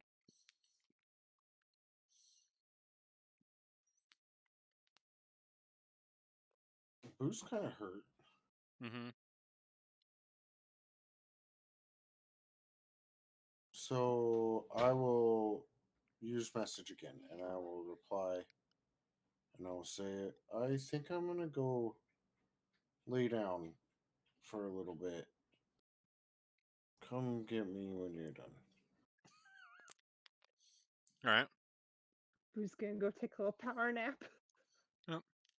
Yeah, and then I'm gonna go over there and lay down. Okay.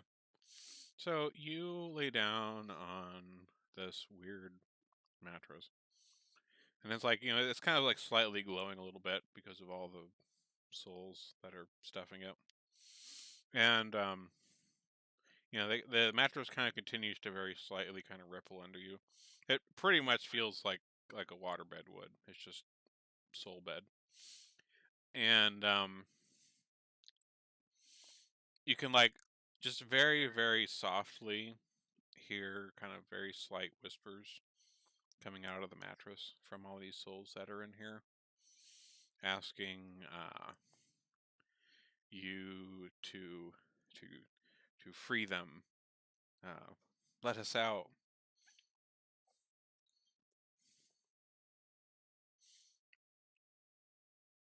That's probably just kind of soothing to Boo. He's like, man, I'd have such good dreams on this.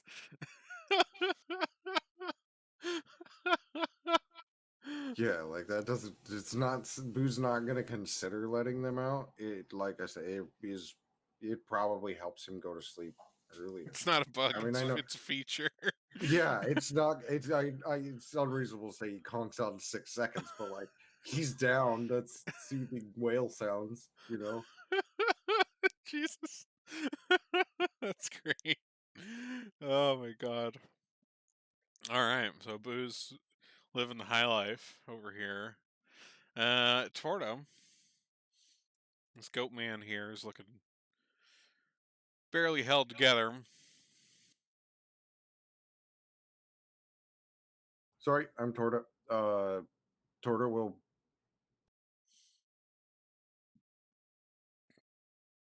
He'll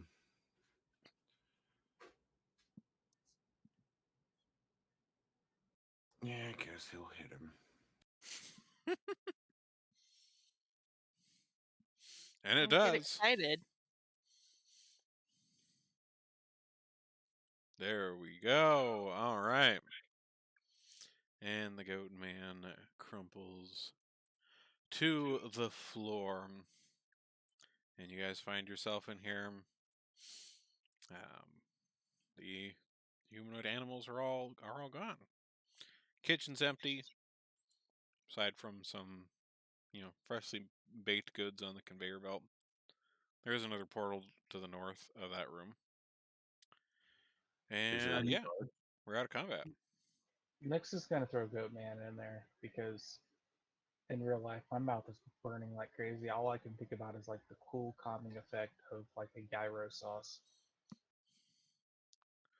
Well, you kind of hoist the guy up over the top of this thing, and in pretty short order, coming out the other side is like an assortment of uh, mostly kind of baked goods.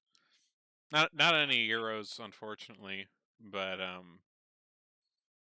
there are some other baked goods and things, much like any of the others that are around in here.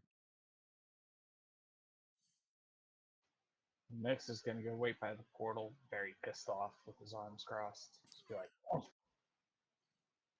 All right, what are the rest of you up to? Boo's taking a snooze. Zai, Jinky, what are you guys doing? I think Zai might go back through the portal to check on Boo just because she doesn't want it to be in this room anymore. Yep. Agreed. Okay. All right, so you kind of go back through the portal here. You find Boo kind of laying back on the the circular bed in the middle of this room, just kind Oh of shit, we should have got lazily. Torta back there. Torta has mixed. He'll be fine.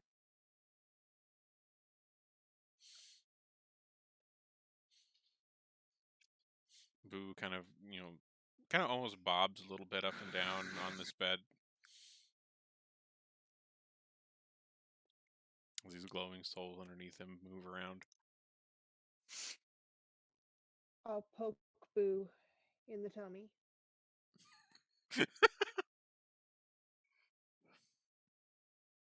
Zyara will poke the bed.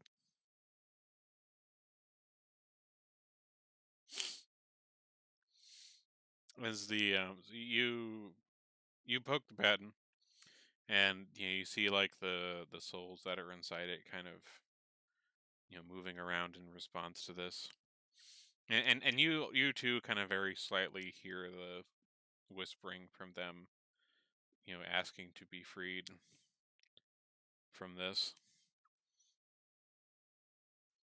Huh. Interesting.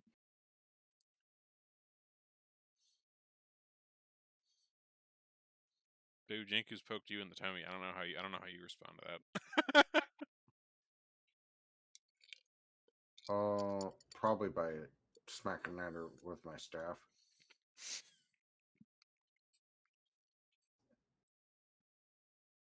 Okay. So, you guys lived. This is the best bed I have ever laid on. It plays music to help you sleep. I fell asleep in like 10 seconds. I feel rested. Did you guys find a way out of this while I was napping or what?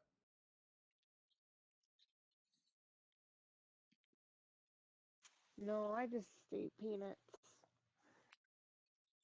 Well, then what the fuck did you wake me up for? 'Cause it was fun to poke you. I'll poke him in the tummy again in my trunk. I used prestidigitation to make the air in her trunk smell like farts. Maybe she's into that. I was in the army. I don't care about fart smells.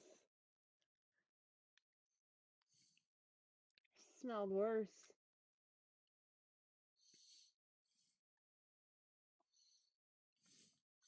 Well, Oh, if you it's haven't found a way flashbacks. out yet and you don't know what's going on, I'm going back to sleep until you guys figure out what we're doing. Well, you could help. Nah. I'm tired. I want to sleep. Well, we're all tired and want to sleep, but we don't always get what we want.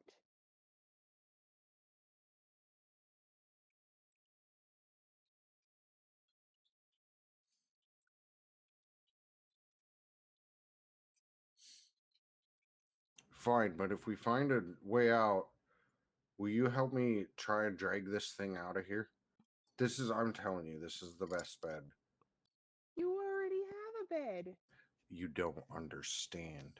There are souls inside of this bed that beg to be let out non-stop. Do you You know what even that's like? sleep in a bed? Well, then why don't you let them out? Whatever. Come on. I'll ask And Q Porter. just looks horrified.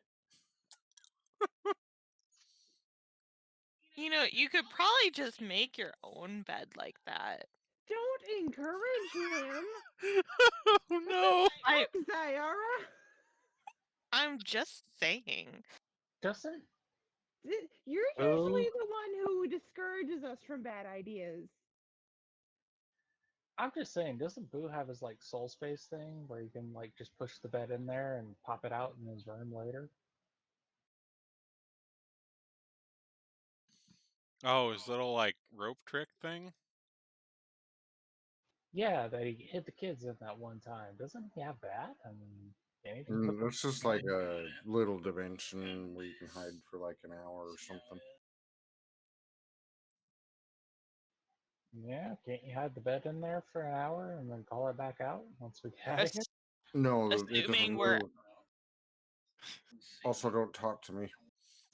there's no guarantee that we would be out of here in an hour. I mean, how long have we even been in here so far? You just have a really comfy bed, just like appear out of nowhere mid combat at some point in the future. It's like here, Smash on the ground. it's like here, Boo's take a nap for a moment. Boo's most cherished possession gets destroyed and all the souls are free. Oh my god.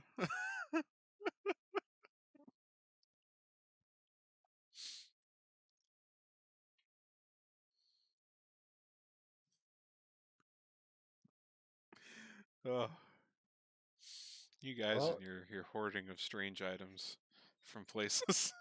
It's not called hoarding, it's collecting. Yeah. Sorry. Look at this stuff, isn't it neat? It is pretty neat. your only other option is to have Jenku push it out of here, portal by portal, till we find an exit. And then probably crush the wagon. Pivot. Then we have to figure out a way to get it back to Stroll Skull. At least it is a circular bed, so you can like roll it. Like a big cheese wheel with souls.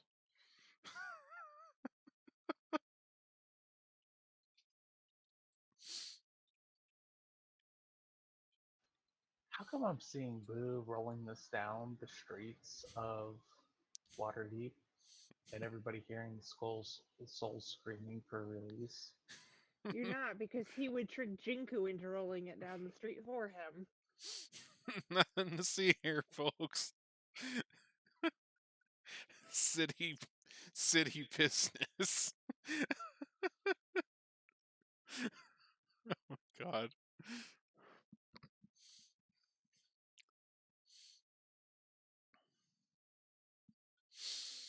All right. So, are we leaving the bed here for the moment and joining up with Mix in the other room, or Yes. okay? All right. So,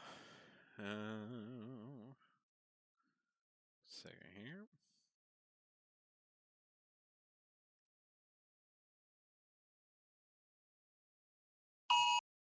Oop,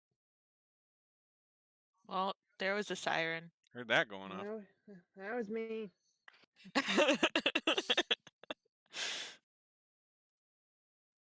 we got another one until 10:30 now. Come on, mouse. All right, so you make it back over to Mix, who's kind of impatiently and waiting over by this portal in this kitchen of sorts. As you're like walking back through the like the banquet hall, you three, um, like the bodies on the ground of these like humanoid cattle, pig, chicken, goat people. Um, they seem to have somehow like split back up into their respective parts. There's like a dead chicken next to like some dead guy, and like a dead cow next to some other dead guy on the ground here.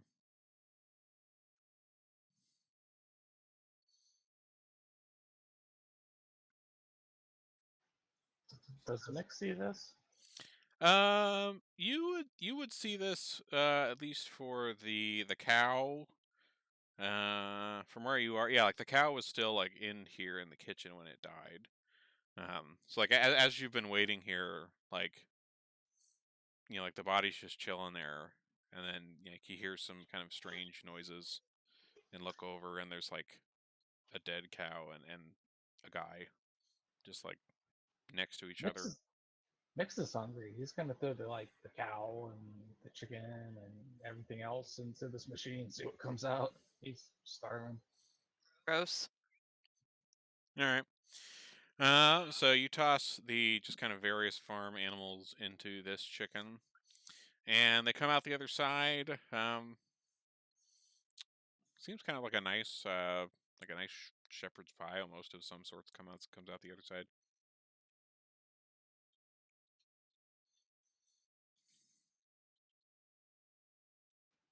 Yeah, and Mix is gonna like gag with shepherd's pie. It's like other people's food. He doesn't do that. He's just gonna step through the portal after that and wait for everybody else on the other side. Okay. All right. It's like the rest of you guys, like you're kind of wandering through this banquet hall here, seeing the kind of unhybridized bodies of these creatures as you're wandering through, and like you're kind of getting into the kitchen, and you see like Mick step through the portal in the kitchen to the north, disappear from sight.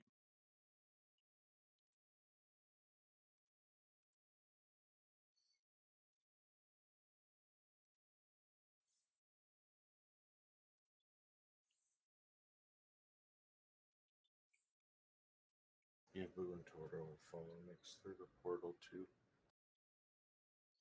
Okay.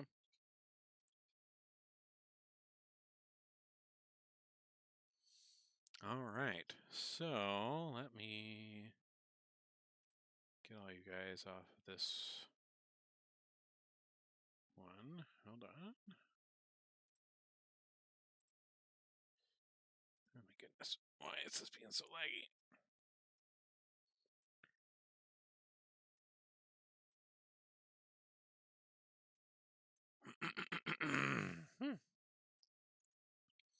Okay, let me just fix the masking on here.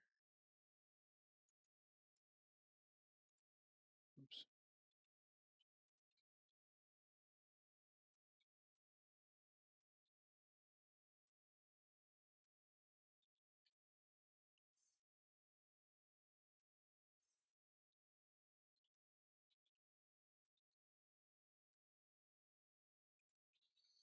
There we go.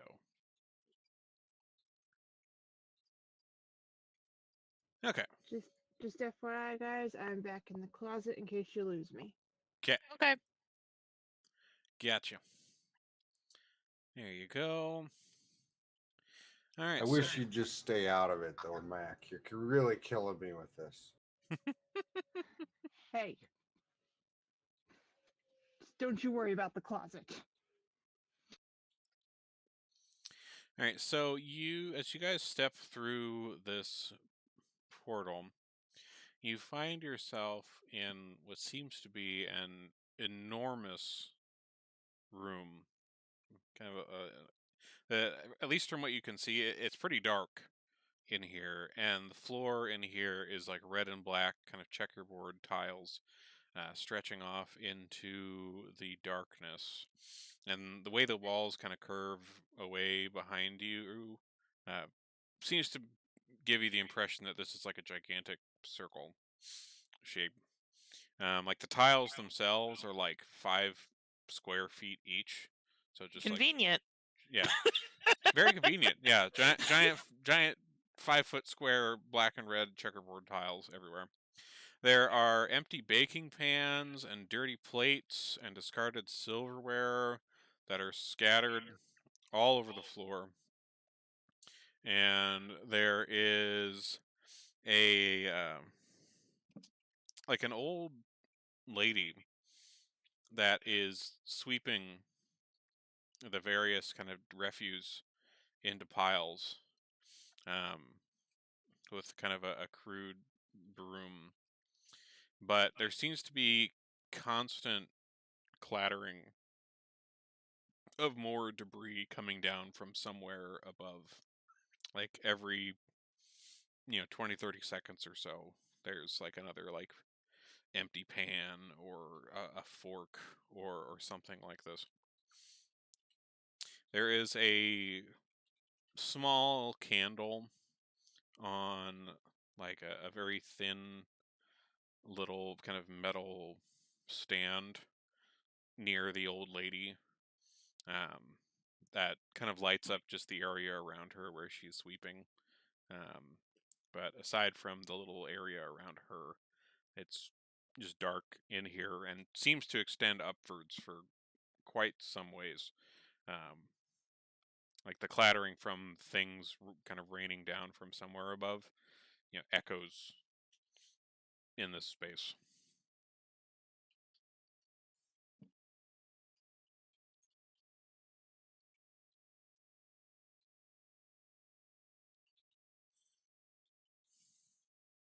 Well, what are you doing here, lady?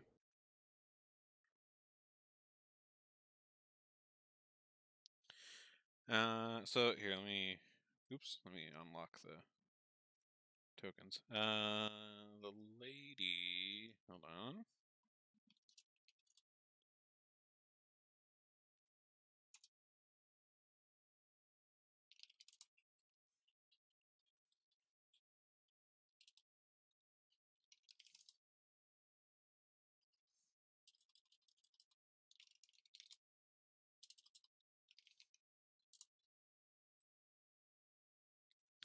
I don't have a token for her, but she is about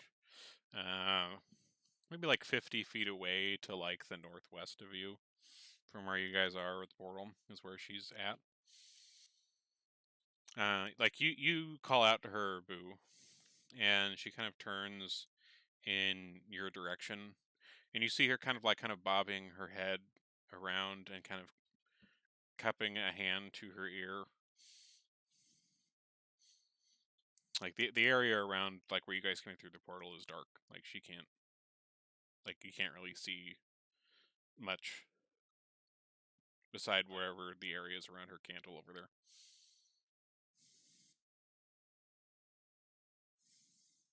Well, then I'll just have to walk in that direction.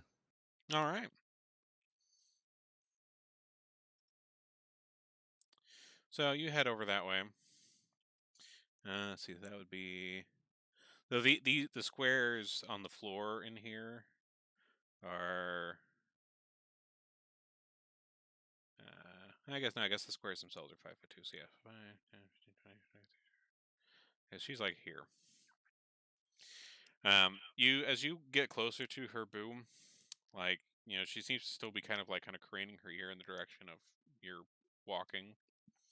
As you get close to her, you can see that her eyes and her mouth are sewn shut.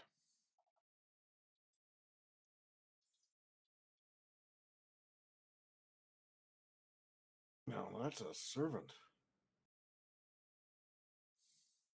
Can you hear me then? She nods, and you can kind of hear kind of very muffled because her mouth is sewn shut. You kind of hear like a. I suppose you want me to open your mouth. She kind of nods more.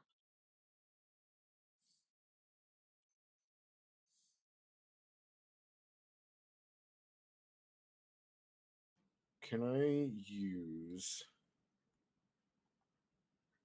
prestidigitation, the instant light or snuff out a candle, torch, or small campfire portion of it to like singe the threads apart? Yeah. Are you wanting to do all of the stitching, eyes and mouth, or just the mouth? Just the mouth for now. I know better than to fully trust something like this. Okay. So Okay. I'll open up its mouth. Okay. So you singe away the stitches that are holding her mouth shut, and she kind of gasps for air as those kind of fall away, and she kind of claps her hands across her mouth just from like kind of the sudden pain of these stitches going away that were holding her mouth shut, and she says, "Hello, are, who are you? Hello."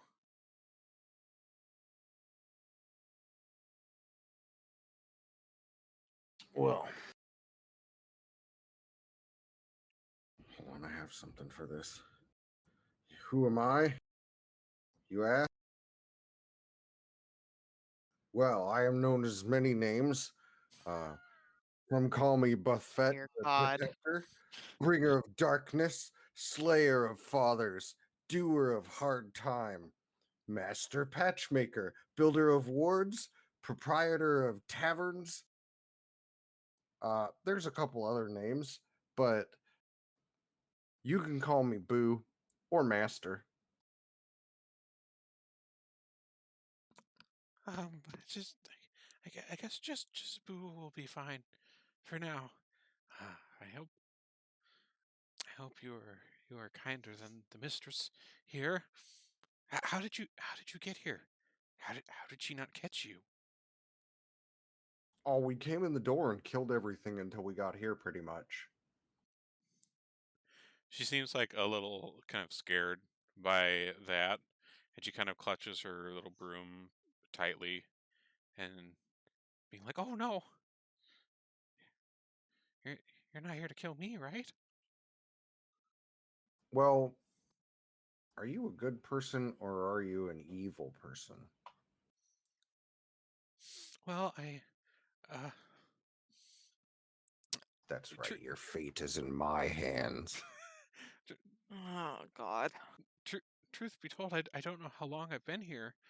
I I'm I am from a small city to the in the southern part of the southern part of the coast. Uh, this card came through.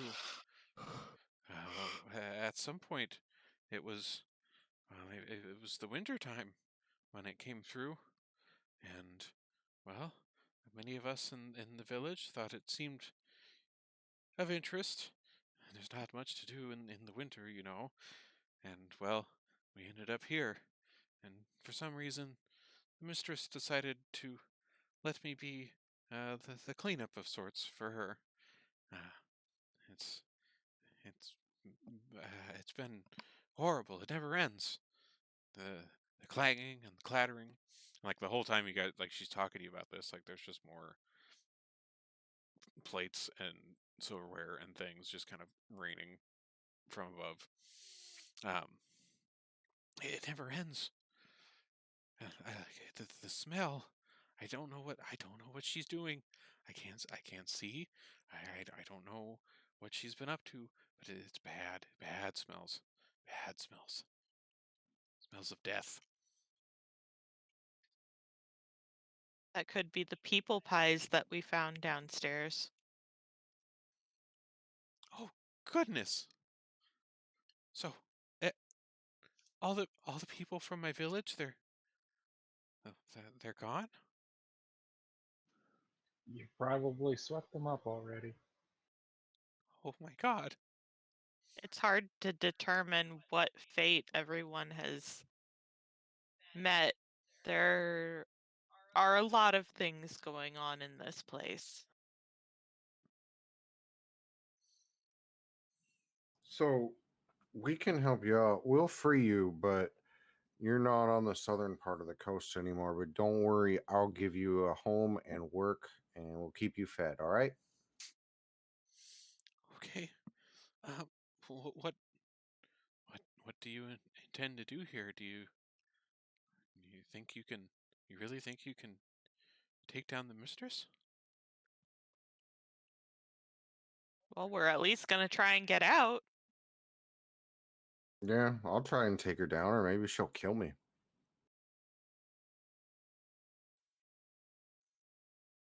Both are equally as appetizing.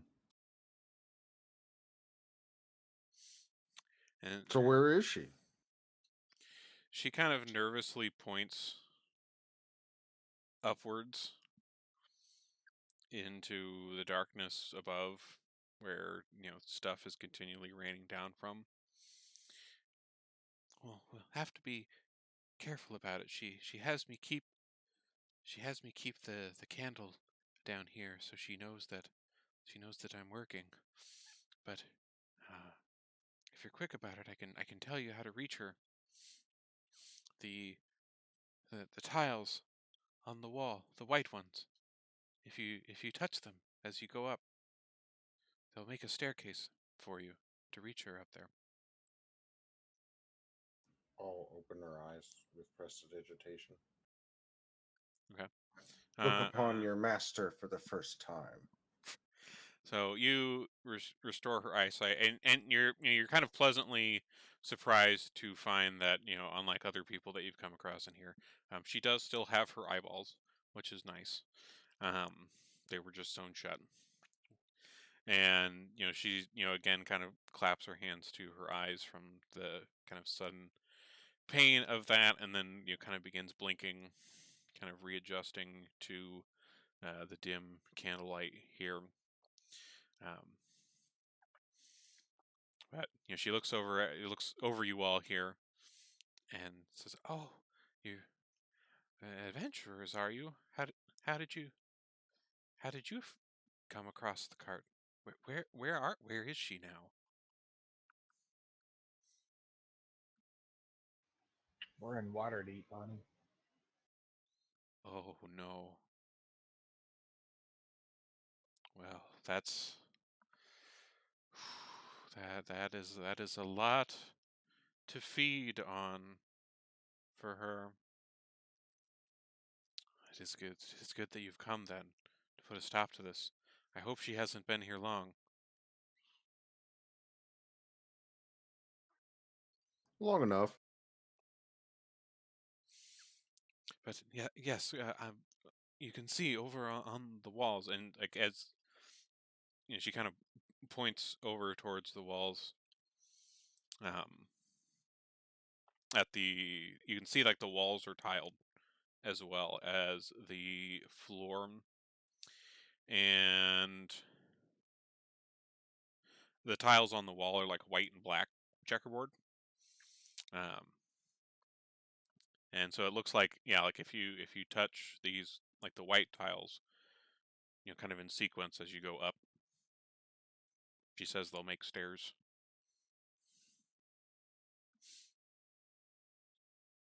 Do you think she will notice if we rested here for a moment? Um, I think if you stay quiet and perhaps just out of the light, you'll be okay. She won't see you. She just wants to know that I'm down here sweeping. Okay, you keep sweeping. Give us some time to think. And then we'll go kill her. And then we'll take you to a much smaller place to clean. And I won't sew your eyes shut. That would be nice.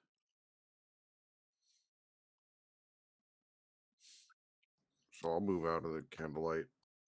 Okay. I would like to try and short rest. Okay. Yeah, I would say, um, as you move out of the candlelight, like over towards the wall, like you kind of test a couple of these, and you're able to like have a couple of them extend, so you can almost kind of huddle up under like these first couple tile stair blocks that you've slid out of the wall. Kind of gives you some cover of sorts, in addition to being kind of in the darkness. But yeah, I'd say you should be able to take a short rest. Oops. Tornado took out the Amazon warehouse. Oof. There's people trapped. Oh shit. Yo, Jesus, dude. How far is that from your house? Oh, that happened with the last wave. That one that happened an hour ago, it hit Illinois, east of the river, about 20 miles away. Oh damn. Oh yeah. Feel free to hit die. Do any heals on yourself for your short rest if you want.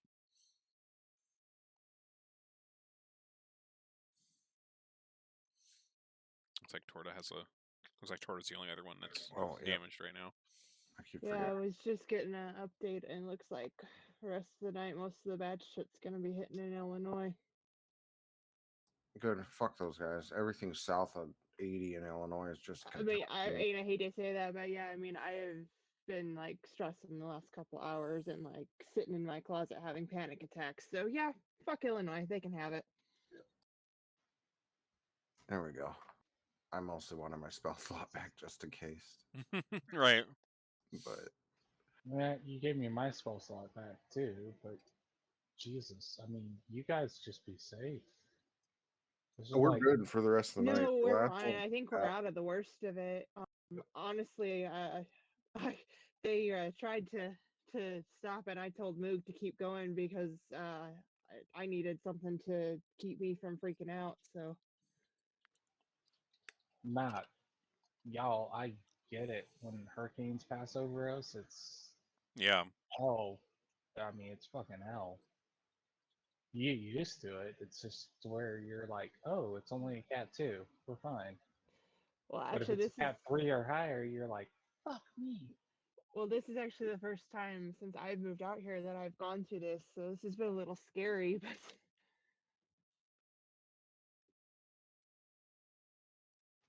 Hey, can y'all put in Discord if you're okay tomorrow, please? I'll be wondering for the rest of the weekend, and I kind of don't want to worry all weekend. Help people I know. oh yeah, of course. Yeah, don't worry about it. I'll send you. No, sorry. I'll send you a picture tomorrow too, so you know that we're alive. Oh, you're gonna get something awful. It's gonna be like his butt or something. What? Or just dog poop. Or just dog poop. Well, I think at this point, since it's just a little after 10 and we're about to get into a big to do, this will probably be a good spot to call it for now. And we'll finish up this last little bit, probably in the first half of next time. And finally finish the Halloween stuff in mid December Just in time for and in Christmas. December. Just in time for the Santa, which is basically the most satanic shit you can do. Right? Yeah, Merry Christmas in a Hey, horrible, freaking, people-eating dimension dungeon. as far Oh, as holidays go, the only one more satanic than Halloween is Christmas. Let's see. So today's the 10th. So okay. So the next one is the 24th. So I don't know if people are like, are you guys going to be around? Are you going to have stuff? we celebrate Sol Invictus on the 25th. There is no Sol Invictus Eve. Yeah, I'll be around. Cool. Okay. That's what I figured. Not like we aren't really doing much either. So okay. Well, we'll Yeah, we do see. Christmas. All right. We'll see then on the 24th. Then for this. Cool. And Right, I'll be right, out right, on the right. stream. Thanks for coming. Let me see if there's anybody I can My road is all flooded raid. behind my house, covered in debris and shit. Oof. Wow. Yeah, definitely post in the Discord tomorrow that you guys are okay. But we're, like I said, there's no Oh, more looks like my friend storms Ren's gone. tonight. They've all All right, passed. we're gonna go raid my friend It's like you guys have lived in the Midwest. You kind of know how they go, where they just you get a couple waves and then you're safe. Yeah, the worst of it has gone through. Yeah, I don't think we've really gotten any.